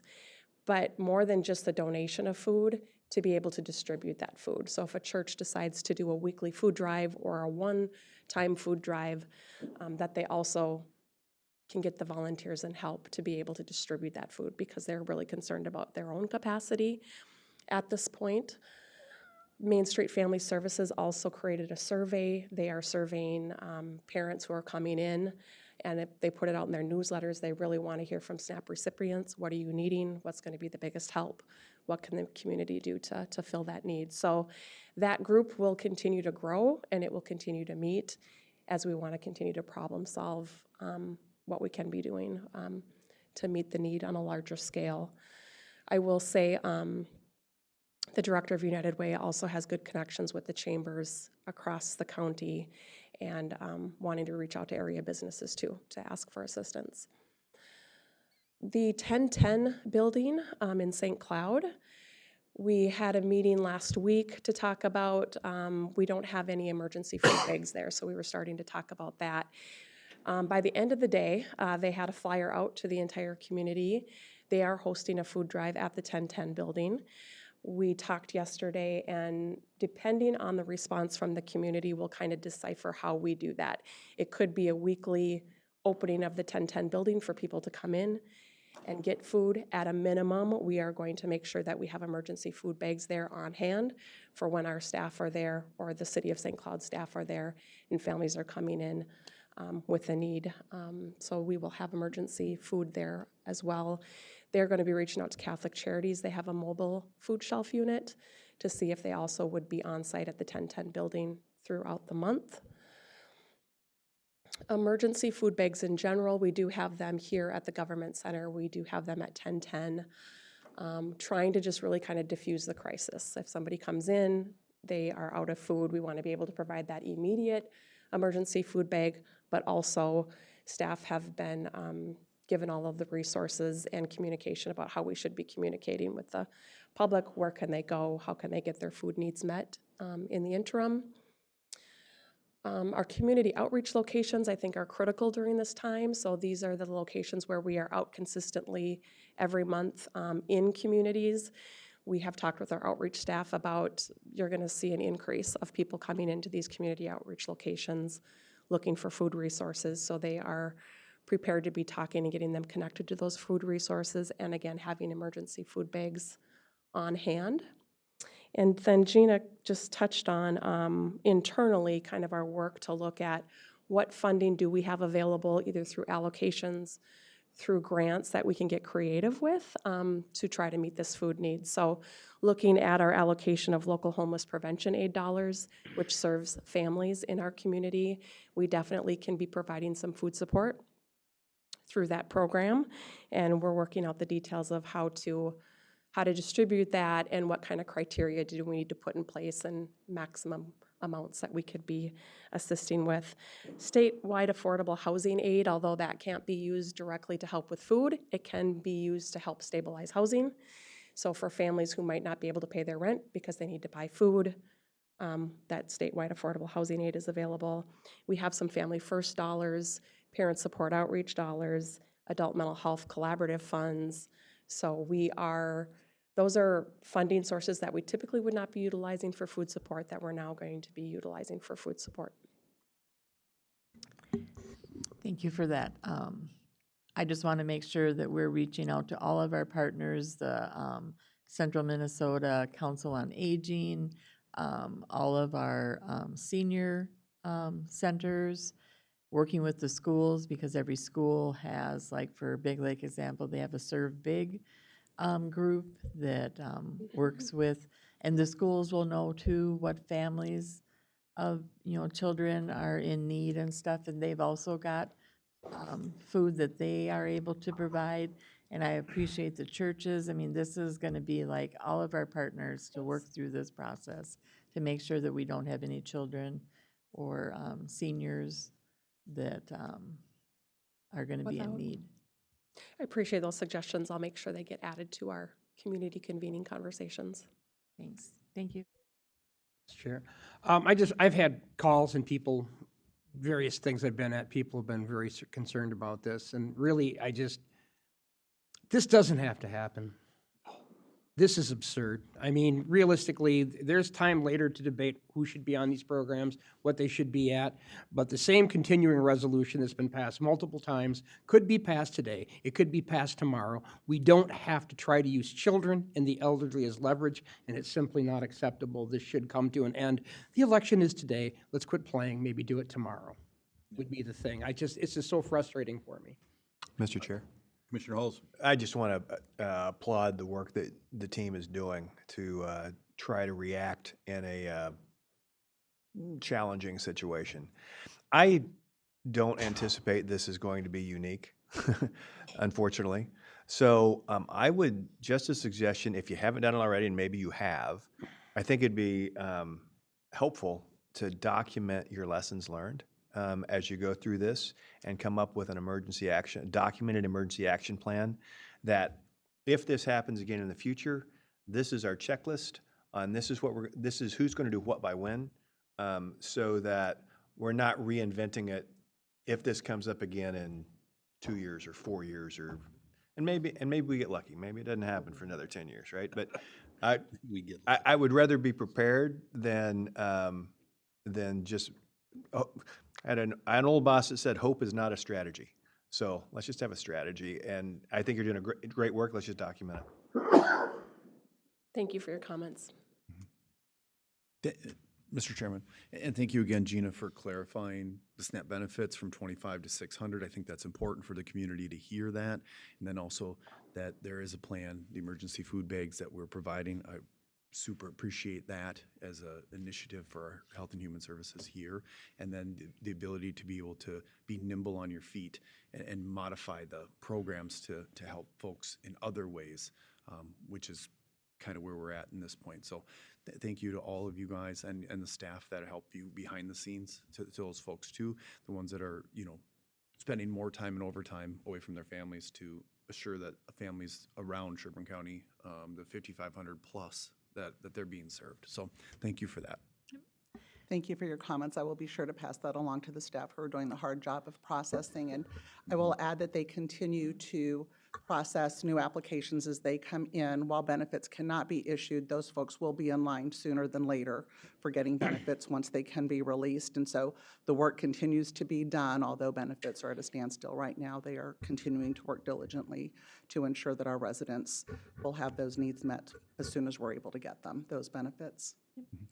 And Mr. Chair, can you explain too, besides food, there's also the need for sanitary needs that need to be met, like toilet paper and other things that maybe females need. That also. So those, if I may, those items would be purchased through the cash portion of our benefits, not through Okay. the SNAP portion. Okay, but it's still something that I'm assuming there would be a need for. Absolutely, because as people are determining where their money can be spent, Yep. absolutely, those other things would be impacted. So that's a great thing to add to our list. Yeah, if I could just add, our community convening first session, we put together some instructions for emergency food bags, because we know that we're going to need our partners to know, like, what is an emergency food bag, what are essential items, and part of that are some of those key hygiene products as well. So we will be distributing that more widely now that we've kind of finalized what that looks like. If churches are going to be able to help out, we can give them that and say, give some guidance and support around that. And what about formula? Formula, well, our public health department does have some of that available. But I think we would also be using kind of those flex money, county allocation money, if those needs arise. Yeah, thank you. And I'll just speak with our WIC program. The tariff dollars that President Trump promised were distributed to states, and so WIC currently has enough benefits through mid-November, and then they just received word on their last call on Friday that in the works are to reallocate some additional dollars federally, and so they think that they will have enough funds for the WIC program, which again, that's usually where formula is distributed through December. So right now, WIC is relatively more stable than SNAP and MFIB. That's good to hear. Thank you for that update. I had one question, Meta. When does WIC, as you said, it was the 4th and the 13th that it gets funded. When is WIC funded? Those are a per appointment basis, and so infants need to come in for height, weight, hemoglobin. So there's some different medical measures that they need to before their benefits are distributed. Great, thank you for that. Bruce? Yeah, just a note, you'd asked about administrative issues later. This is a reminder, in addition to what we're dealing with the short term, this is the program that it has the additional administrative requirements kicking off in late 2026 for determinations of eligibility, for review of that, and also the administrative reimbursement, which is 50 cents on the eligible dollar today, goes down to 25 cents on the eligible dollar.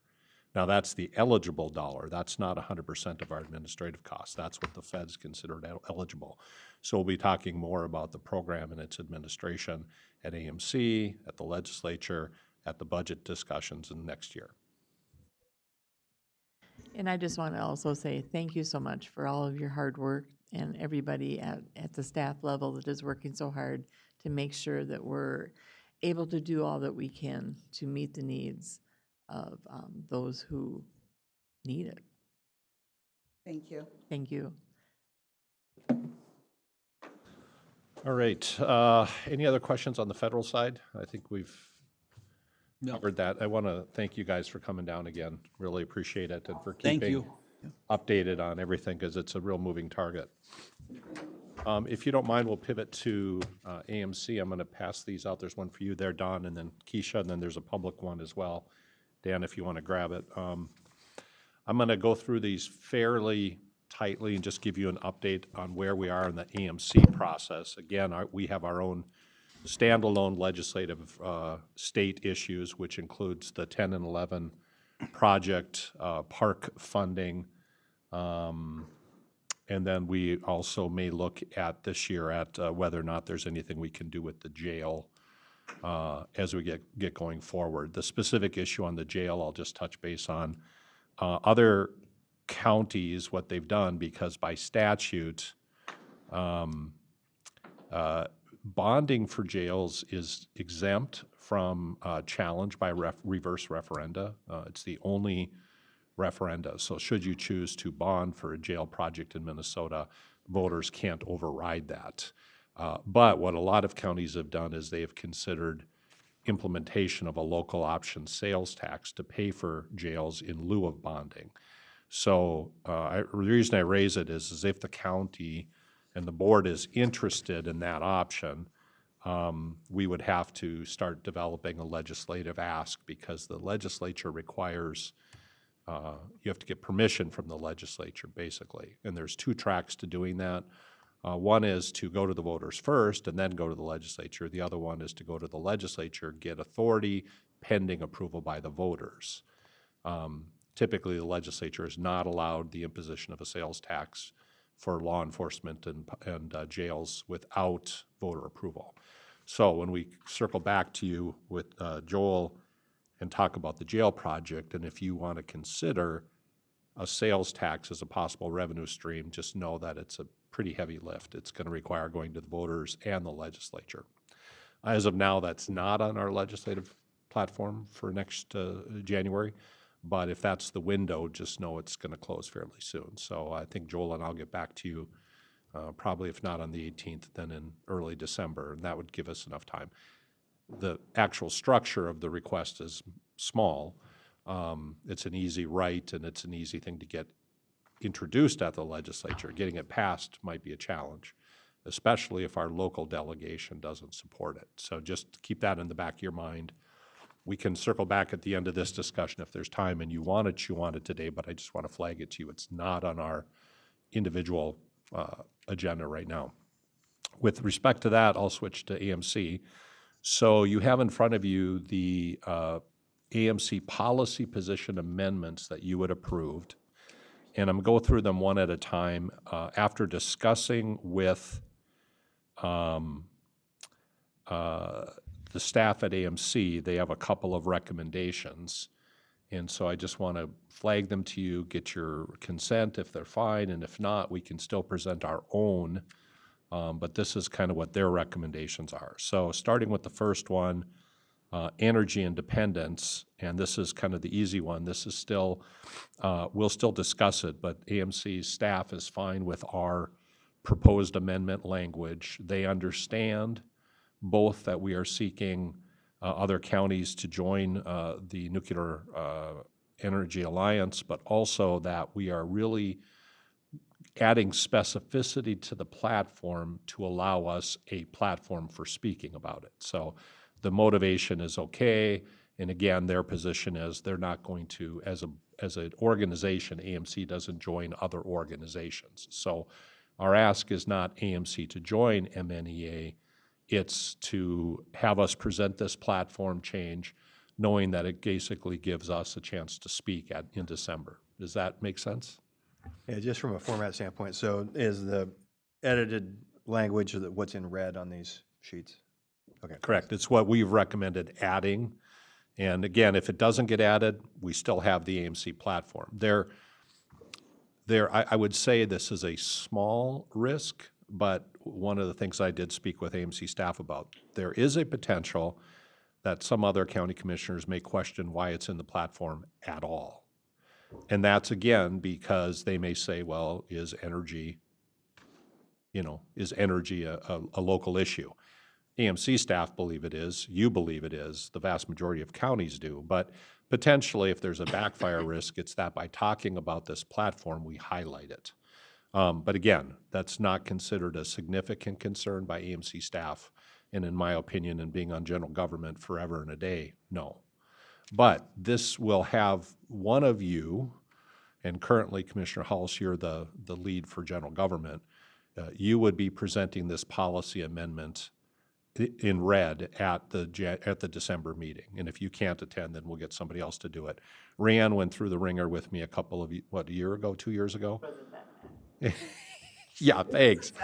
Thanks. You sold me down the river though at MCIT. So, all right. I would never do that. Yeah, right.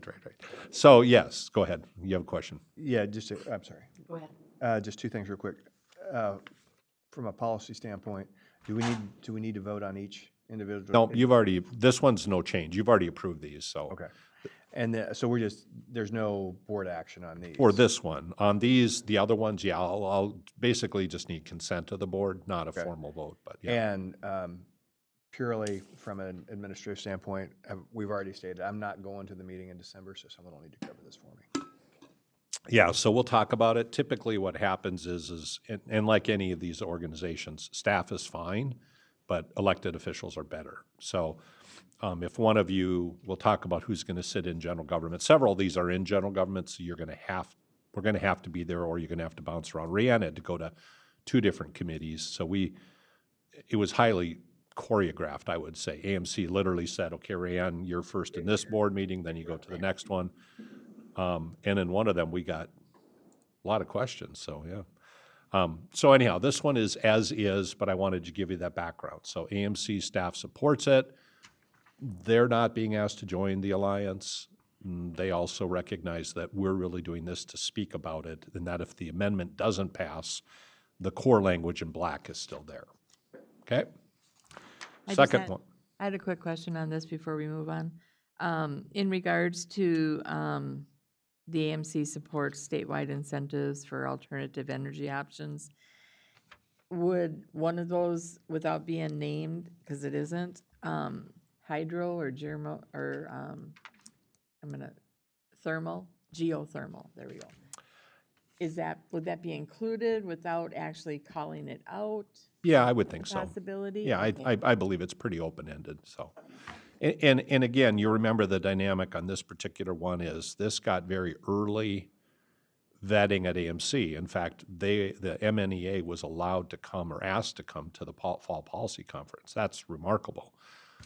But it also didn't get in the top 5, so it's not going to be a priority for AMC. They also recognize that the heavy lifting will be done by the MNEA and the MREA. So the Minnesota Rural Electric Association, hopefully they'll get some of the big dogs, Minnesota Power and Light, Excel to support it, that kind of thing. So we'll be active in the efforts of the other associations. AMC supports it by this platform, but they're not going to be the lead. So Matt's not going to be setting up testimony for you. It's going to come from Derek and things like that, so. Mr. Chairman, there was one other thing when you bring up geothermal. St. Louis County, in their county landfill, they put geothermal underneath the liner as a test, so they would be someone who would be advocating for it if it is beneficial, but that's a St. Louis County landfill, and they just did that. So will to be determined coming in the future. Yeah, great. Okay, second one. This is also in general government. This is our production tax. We had taken a position that we support modifying the solar power production tax to apply to all systems greater than 0.25 megawatts and based upon nameplate capacity. The idea here was that all of the, what used to be called solar gardens then would contribute to the production tax. AMC's question was, is this going forward or retroactive? I said retroactive, and they went, ooh, you're going to want to pick a fight. I said, that's fine. So again, AMC's fine with it. There's no opposition to it. Just know that, you know, the solar industry might balk. But, you know, we've had this on our policy for quite a while. We'll see what the rest of your counterparts say. What happened here, just again by background, is solar gardens by statute, if they were 1 megawatt or less, they were considered a solar garden. The power production tax didn't apply to them. It's important that it was 1 megawatt or less. If it had been less than 1 megawatt, some of the gardens would have paid it.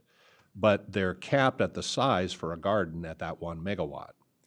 The challenge is that there was a loophole in the statute, and so there was allowance for co-locating gardens on the same site, up to 5 megawatts. So you had 5 megawatt power plants that were divided artificially to 5 individual ones, and they didn't pay the production tax. So a 5 megawatt farm looked exactly like a cluster of 1 megawatt, or excuse me, a 5 megawatt production facility looked the same as a cluster of 5 1 megawatt farms or gardens. So the farm and the garden became ubiquitous. A lot of counties allowed for the clustering, assuming that they would get the production tax. They didn't. So generally, counties have been supportive of this.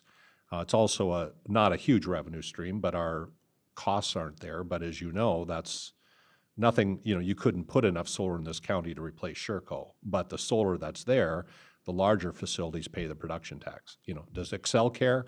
No, because they pay it. But the solar garden advocates may say, well, we don't want to pay this, so. Mr. Chairman, one other question.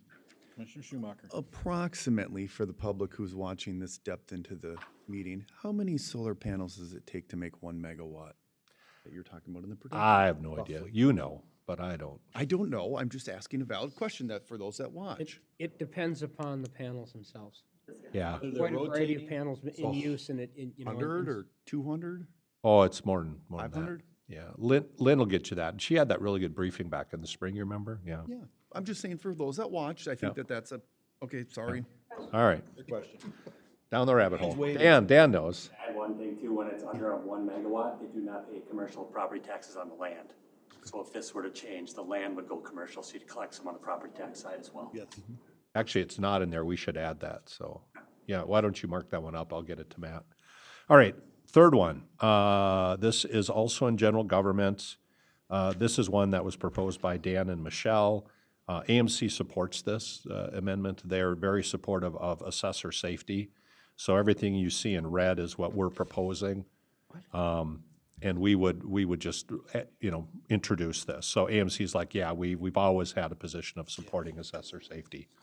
Oh, here's the really well-liked Dave Unsey. We should welcome him, so. He heard his name and he popped in the door. Dave, how are you?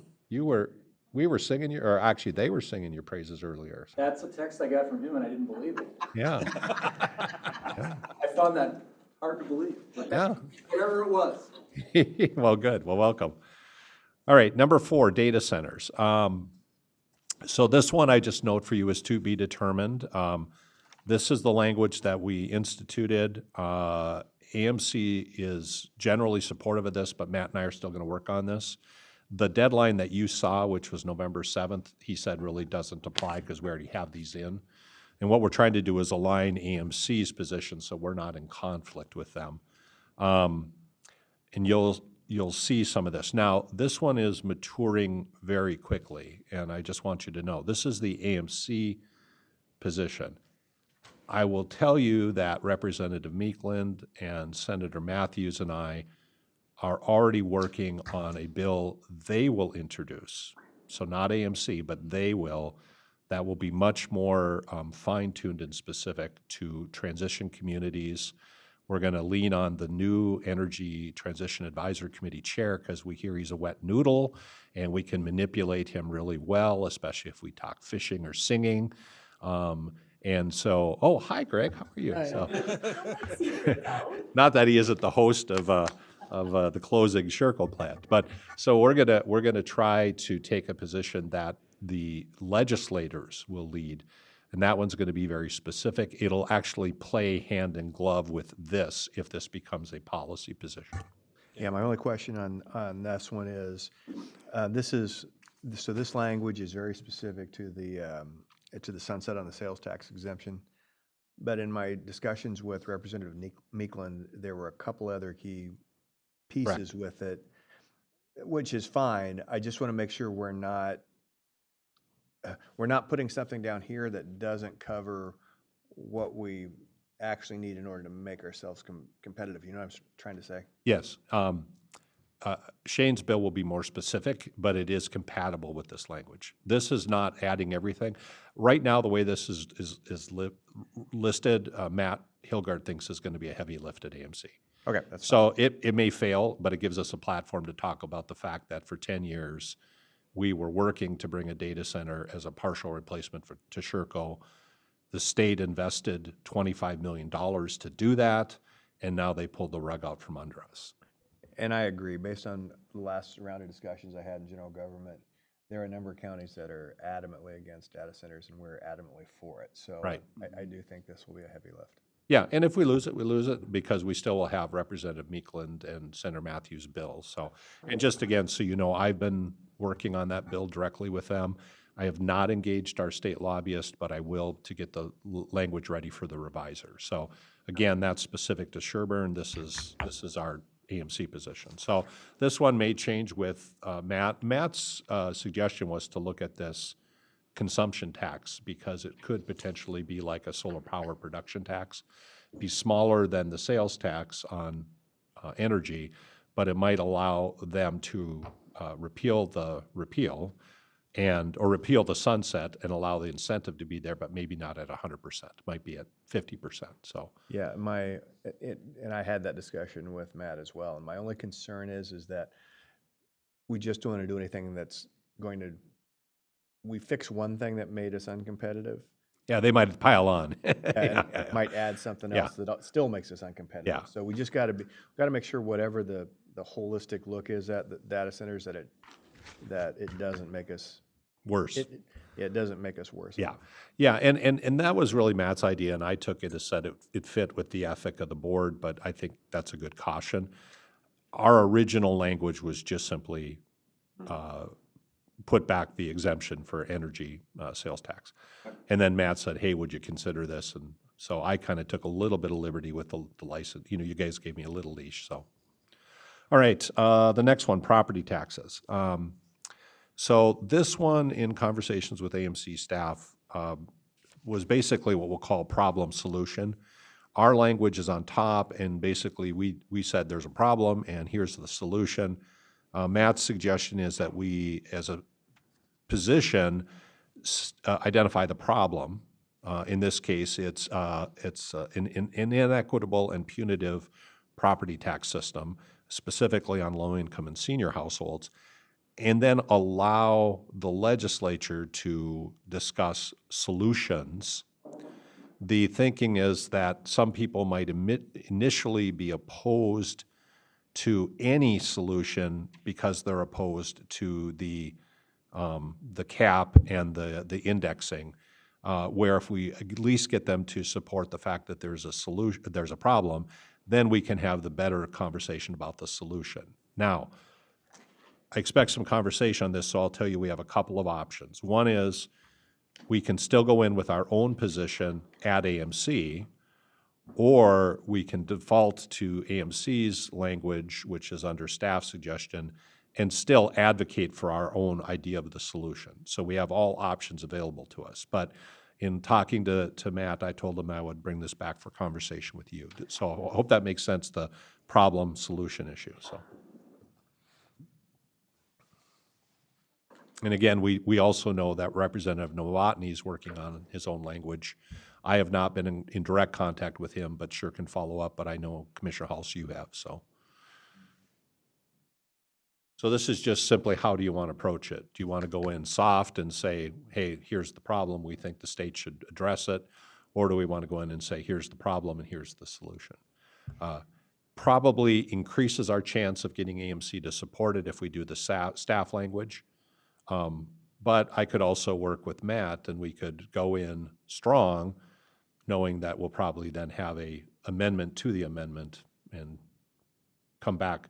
I think AMC's board and their staff carry a lot of weight into these, getting it on the policy for all 87 counties. Yeah, I guess I would kind of look at it as, this is their wheelhouse. They know kind of how to start that conversation. And maybe going in, we want to see it happen, but maybe going in with a little bit of an opportunity for engagement instead of us saying this, this, and this, possibly would be a way to actually move the topic. And whichever commissioner presents this, even if we just present the amendment as it's been shortened, during our presentation, we can say, here is an example of a solution. The Florida model, the California model. I actually like it because you've got a super liberal state and a state that right now is fairly conservative, and they both have taken generally the same approach. So I think we can still talk about it, but it would not necessarily result in it being part of the platform. I don't mind doing the simpler version. I take exception a little bit to some of the language in the simpler version. I would I would further simplify it, I guess. Okay. So not to wordsmith this in the middle of a meeting, but no, that's what we're here for. So I'm wondering if it wouldn't be better to simply say AMC supports efforts to reform and modernize Minnesota's property tax system to one that is less punitive on homesteaded property owners.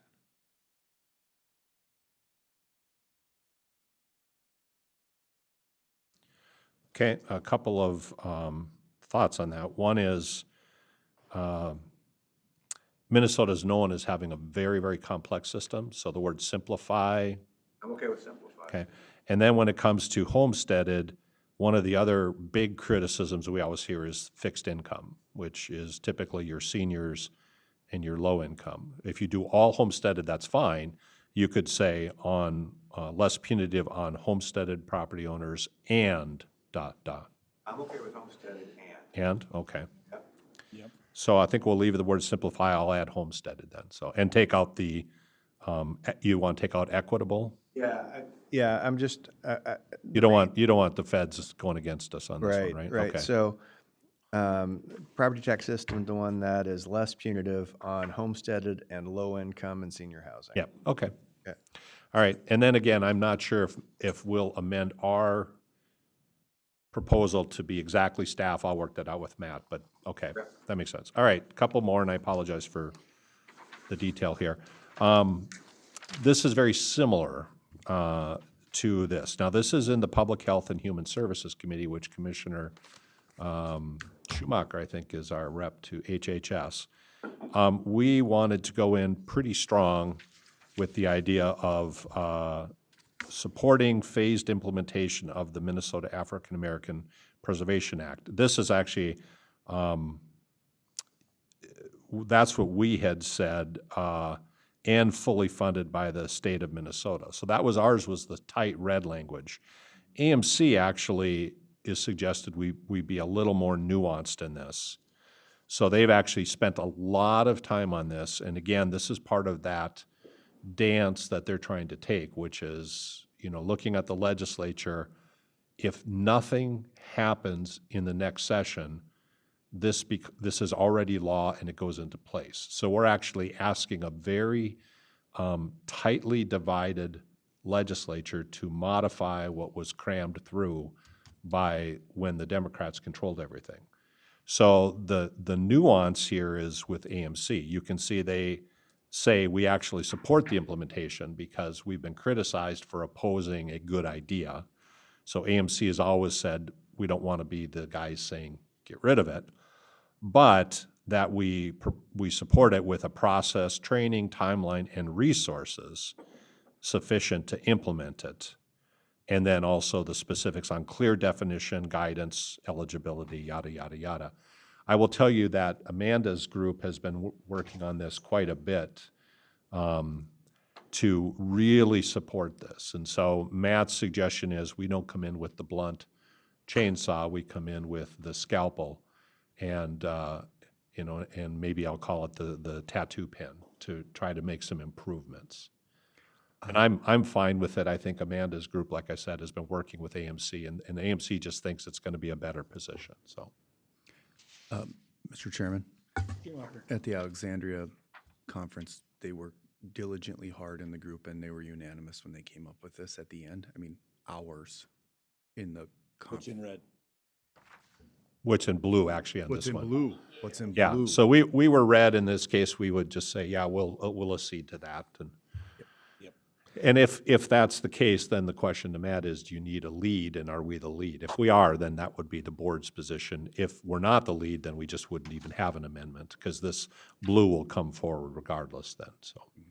Yeah, I'm fine with the what's in blue, because once again, just like with some of the other things we said, as long as we get it on the agenda, it's, whatever ends up happening is gonna end up happening in the legislature anyway, so. Right. The entire House voted for it last time. Yeah, so I'm fine with what's in blue. Okay. All right, last one and then a note. Human service delivery. Now, this was probably my, I'll call it my partial error here. So in the AMC policy platform, human services and public health are two separate sections. So I put the identical language in red in both. And that was, we talked about the transformational, that AMC supports consideration of transitioning to a state-supervised, state-administered model of service delivery. In talking with AMC, they said, do you really want that for public health? Because usually Minnesota's public health system is looked at very positively. Their recommendation is just only talk about it in human services. So my recommendation is we'll just withdraw the amendment as it relates to public health. But they suggest being, again, a little more nuanced in the blue and saying that we support a thorough review of the state-county partnership on social service delivery, including consideration of appropriate roles and financing surrounding, and then you can read the rest. So basically, they're saying the same thing, they're just saying it nicer than I did. So then I would change our position to the blue, and then I would withdraw from public health any amendment, because they're saying nobody's really talking about the state taking over public health. It's usually considered a pretty decent county-run position. Is that okay with you, Amanda? I didn't check with you, so. All right, so maybe just by consensus, if you're okay, I'll make these changes. Yep. Okay. Do we need to talk about the one on the back page here, or is that the one you're withdrawing? Which one's on the back page? The, No, that's the Under public finance. health one we'd get rid of. so, okay, that's fine. Yeah. Sorry, I said at the beginning that one would just get rid of, because I use the same language, so. Yep. Thanks. So That all makes sense. generally, we're all consensus in all of them? Yep. Okay. All right. We're good. All right. You're done. I'm done. Moving on to commissioner correspondence. Brad, you're first. You were just waiting. Thank you, Mr. Chairman. I will start off by saying, today is election day for Princeton schools. That borders both sides of Sherburne, Mille Lacs, and Isani County. And thank you for all that have participated so far, and those that will participate until 8 p.m. tonight when the polls close.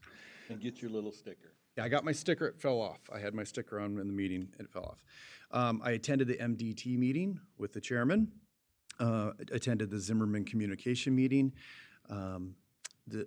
followed up with a lot of Zimmerman emails and correspondence regarding the ramp up of our County Road 4 project that we're working on, and then also redirecting folks to the wonderful website that gives great detail on the 169 and County Road 4 project through Bolton Minks. It's a great link, it's easy to share, wonderful for that. Lots of questions in Princeton, social media publications and conversations. Thank you to the folks in Santiago Township, Blue Hill Township, and a couple families in Livonia Township for traveling to vote in this election at the city of Baldwin. And my weekend plans were a little dry compared to 2 weeks ago, so that's all I have. Commissioner Hulse. Yeah, I'd like to start by saying I was on vacation the last 2 weeks and enjoyed it and had some great seafood. And that's all I got. Say, a couple of things. First of all, Commissioner Schumacher, you didn't mention the City of Baldwin's property tax levy increase proposed. Oh, I forgot that. Yeah, it was double digits, wasn't it? Yes. Yeah, that was higher. The other thing is, rumor has it that Commissioner Hulse was enjoying a nice sunset one night up on the rooftop of the hotel and got to run into another county friend, right? Yeah, that's absolutely true. Ran into Mr. Unzi and his lovely bride, and yeah, it was fun. Yeah, it's a hotel across from where we stay, and the rooftop bar looks directly out over the sunset, over the Gulf, and it's just gorgeous. So it's a fun place for a sunset. Nice. Okay, now the two long ones. Who do I get? I was just gonna say. She's got the mic already. What a small world, huh? Go ahead while you're there. All right, thank you. Well, on that note, I mean, the story was good, because didn't somebody come schlumping up with luggage onto the rooftop? It wasn't just a nice come up with shorts and a nice T-shirt. It was actually like right out of the taxi, wasn't it? Yeah, I don't know why you couldn't drop your luggage off at your room, dude. I just. Was there any orders from my wife to go right to the rooftop? You don't want to miss the sunset. No, you don't want to take a risk on that. All right. Thank you, Mr. Chair. I'm going to make it short then, guys. October 21st, attended the NACO Central Regional meeting by Zoom. October 22nd, had my SUP Coalition meeting.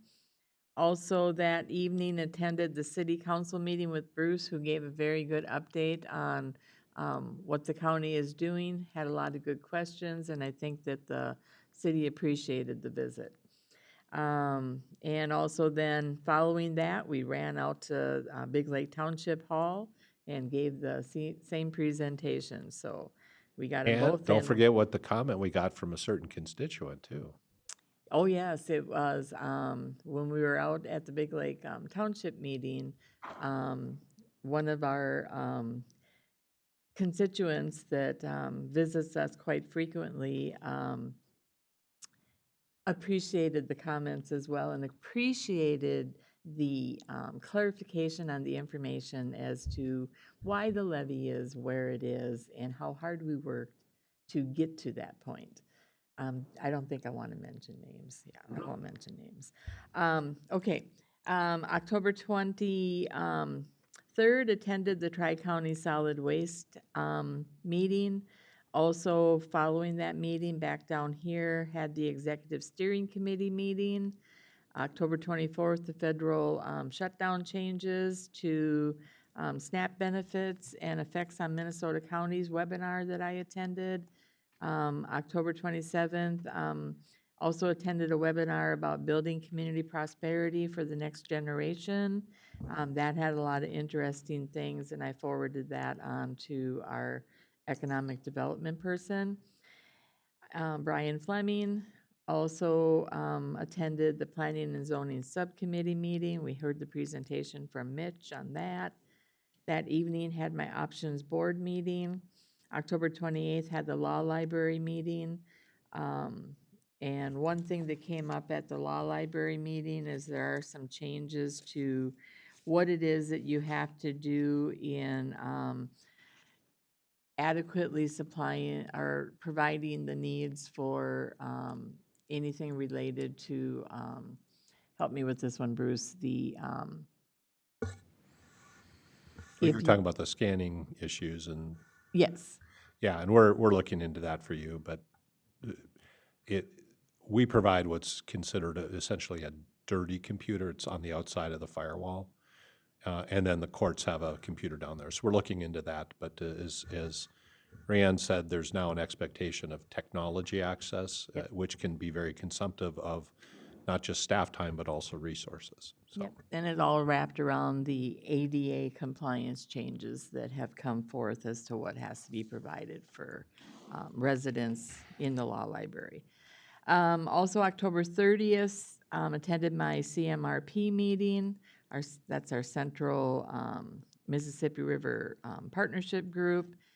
And then also after that, went down to the city of Big Lake to their wastewater treatment facility. And they had the state senate bonding tour stop by to look at that facility as to why they are needing the, asking for the help from the state to help provide the needs of the wastewater expansion that is already to the tune of over $50 million to provide that. And without help, it's going to be a hard thing for the residents of the city of Big Lake to have to absorb on their bills to provide the opportunity to continue to grow.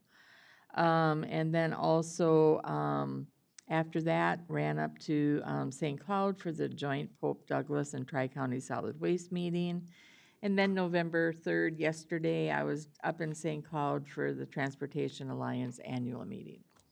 Done. 4 minutes, 12 seconds. Commissioner Schumacher. That's pretty good. Mr. Chairman, I have a question.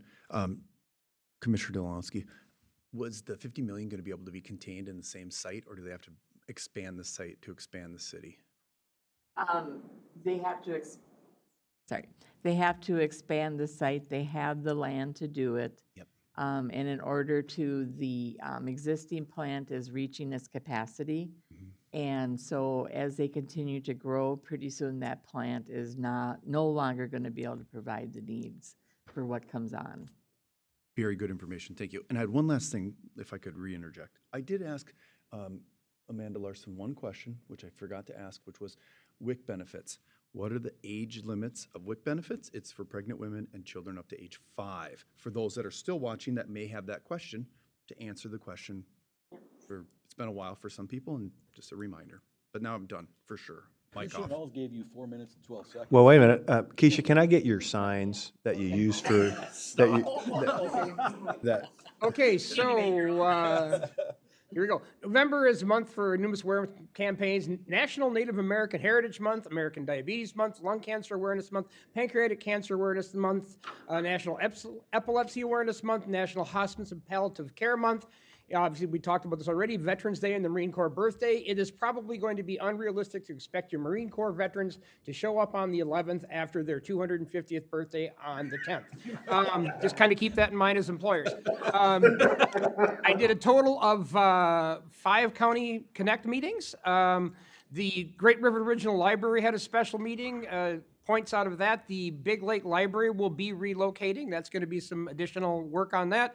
And this ebooks are actually more expensive than actual books for libraries, and there's a limit on how often they can be loaned out. Audio even more. I thought it would be the opposite, but that's actually how that goes. Tri-County Solid Waste, we covered that pretty well. AMC is making solid waste a legislative priority, and that's a good thing. State Emergency Communications Board, just a lot of routine work there, just still working on statewide emergency communications.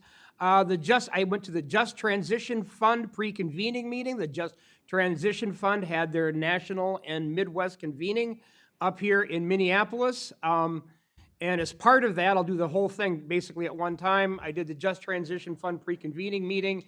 I met them at their tour of the Sherco plant. Some of the people also did a tour of the solar field.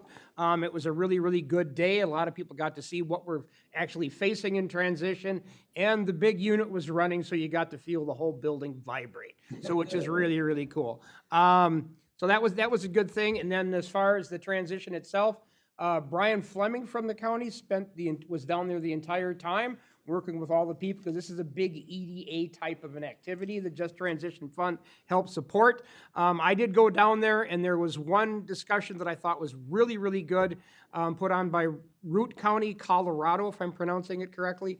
They developed a multi-agency or multi-governmental group that operates on the premise that if everybody, to basically increase economic development and things in a coal transition community where they're losing their coal mine and their coal plant, that this particular group, when they do things for, as a group, everybody on the group, there's no way you can vote over anybody else. It has to be 100% consensus.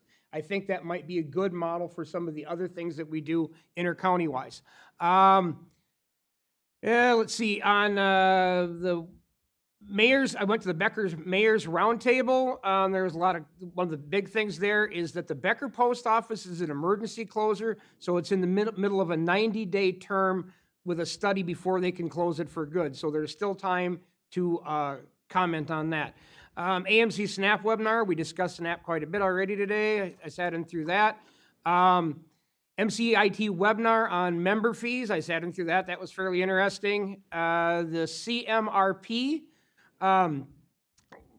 Rayanne covered that. Pope Douglas joint meeting. The only thing I'm going to say about that was there's about possibility of about a 1,000-ton increase in capacity up at Pope Douglas, so a little more trash maybe will go there from one of the participants.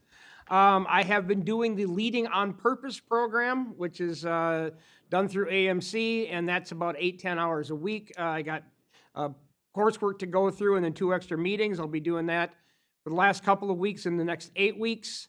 Constituent issue, on 1031, I wanted to mention that I was horrified, scared, and may need some sort of further treatment for all the spooky creatures that showed up at my house.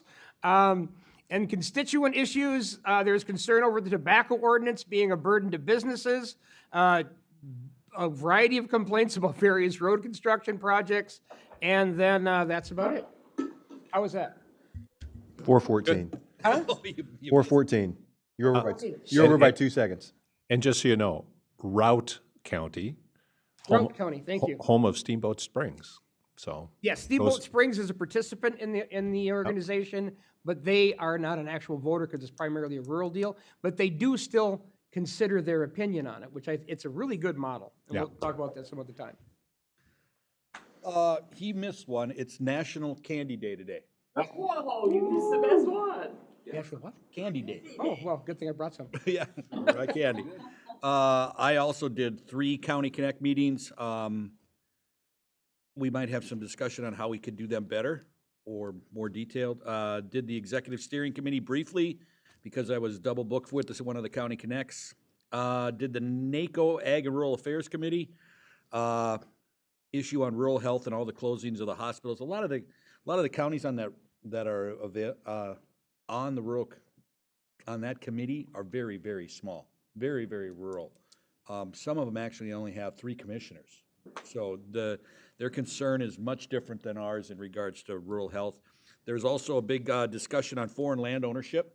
From 2021 states to 2024, a lot of them have implemented new restrictions on foreign land ownerships, especially in sensitive areas next to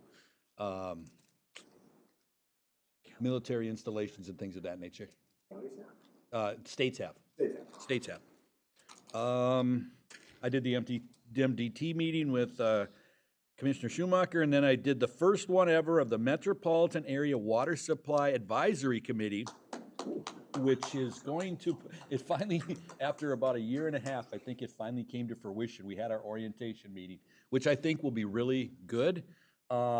Concerning was that they were more focused on the metro, the 7-county metro, but there's a member from Wright County and Sherburne, and we asked for some more data from those 2 counties. The scary part about that is that 7-county metro area, one stat that intrigued me, 3.5 million people are in the 7-county metro area. So just about half, better than half of the state population is in that 7-county metro area. And then that was about it. But I've been thinking here, we're scheduled as a group lunch. Commissioner Hulse can't make it today. And in light of the SNAP presentation we had, people facing insecurity today, I would rather see all of us commissioners take $20 that we're going to spend on lunch today, donate it to your local food shelves. Let's bypass lunch. So you're canceling lunch? I'm canceling lunch. Yep. I don't think that's, whether it's 20, 40, 5, do something to your local food shelf. I think whether you bring in some groceries or you just write them out a check I think that would be a better option for us. Little olive branch, not a lot, but something. Kind of hypocritical of us to go have a meal when we, people are facing food insecurity.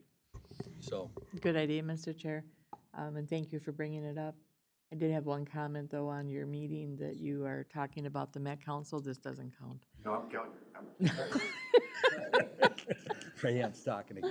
I was just curious, that's one of the things that's such a struggle, when you talk about the Met Council and the population that the Met Council serves and how they can spread out the cost of what their infrastructure improvement needs are compared to a community the size of the city of Big Lake, which is 13,000 some residents, and they're looking at a $50 million plus, and it's still growing. It isn't finished yet because obviously they haven't received the funding, but it continues to increase in cost. And that has to be shared then amongst the residents through their water and sewer bills.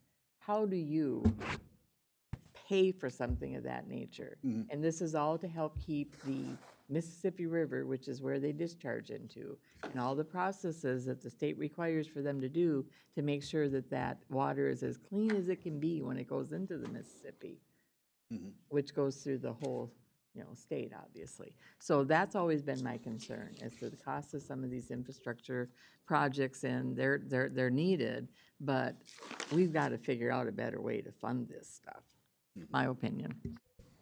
Bruce. Real quick, I did forget to note next Tuesday, a little bit clunky because we have Tuesday's a holiday, Veterans Day, FYI. And then following that, on Wednesday, we are hosting Congressman Emmer's new chief of staff for a morning. It's going to include a tour of the jail and then a green screen demonstration and then a tour of the Zimmerman projects, the new county park, and then the 10-11 intersection. So it's about 9 to 1 is the planned timeframe. If any of you are interested in participating in some or all of that, if you just let me know, I will build that in. I would love to have at least somebody either host or at least kick it off in the beginning. Okay, I got 2 for sure. Good, all right. And then on that note, too. The 12th, right? 12th. The 12th, Yeah. yep. Yeah, the 11th is a holiday and the 12th is. Yep. Yep. Yep. Okay, so I'll post it then if there's 3 of you. And then just a note, be on the lookout for either an email or a memo from Don and I regarding a data practices query that we'll have for you. So that'll be coming probably this week sometime. Just take a little bit of your attention to look through your phones and and any home computers you use versus work computers. So, all right. Yeah, one thing I say, since we canceled lunch, I do feel bad for whoever staff. Ben was our staff member. We'll do Ben another day, but Yeah. I hope you guys don't mind, but I think that would be a good idea. And can you, I'd like to attend too, so can you send me like the information calendar? Yeah, invite? we're working on the final agenda, and we'll host out of the boardroom here. So Perfect. meet here, quick gathering, tour of the jail, come back for a green screen. We're only doing a static green screen because, one of the 2 systems is dynamic, so you can't be on it without having a client data, and we don't want to do that, so we have to be very cautious with that. The other one we can do as a template. And then Andrew's getting a bus, and we'll try to get everybody on the bus so we're not having a split tour group. Going to go up, up 169, take a look at the overpass project. We'll do it through the roundabouts, so we make sure we wave to, anybody who's out at the roundabouts, and then head out to the park and then down to the intersection. So. And what time is the start time? We again? start at 9, and I've got it going till 1. It might go a little further to 1:30. And then I haven't heard yet optional lunch, but I think it's going to be Taylor and Shelby. I don't know about other members. I've said as long as we're here, the staff can come on over. So it could be that we'll get Alejandro to join us as well. So That's also the same time as the ISD 728 Partners meeting, so we'll have to figure out how to cover that too. Yeah, and I'll be gone, so Dan will be running point on that. So it might be that we'll send Brian to the 728 meeting, and then like maybe if you come late to go to one, or come to the beginning and then go however it works on your schedule. I'll be here the whole day. Okay, well, we can define it out. Yep, yep. Okay. All right. Anything else? I won't be here. You won't be there? No, I won't be here. We are adjourned.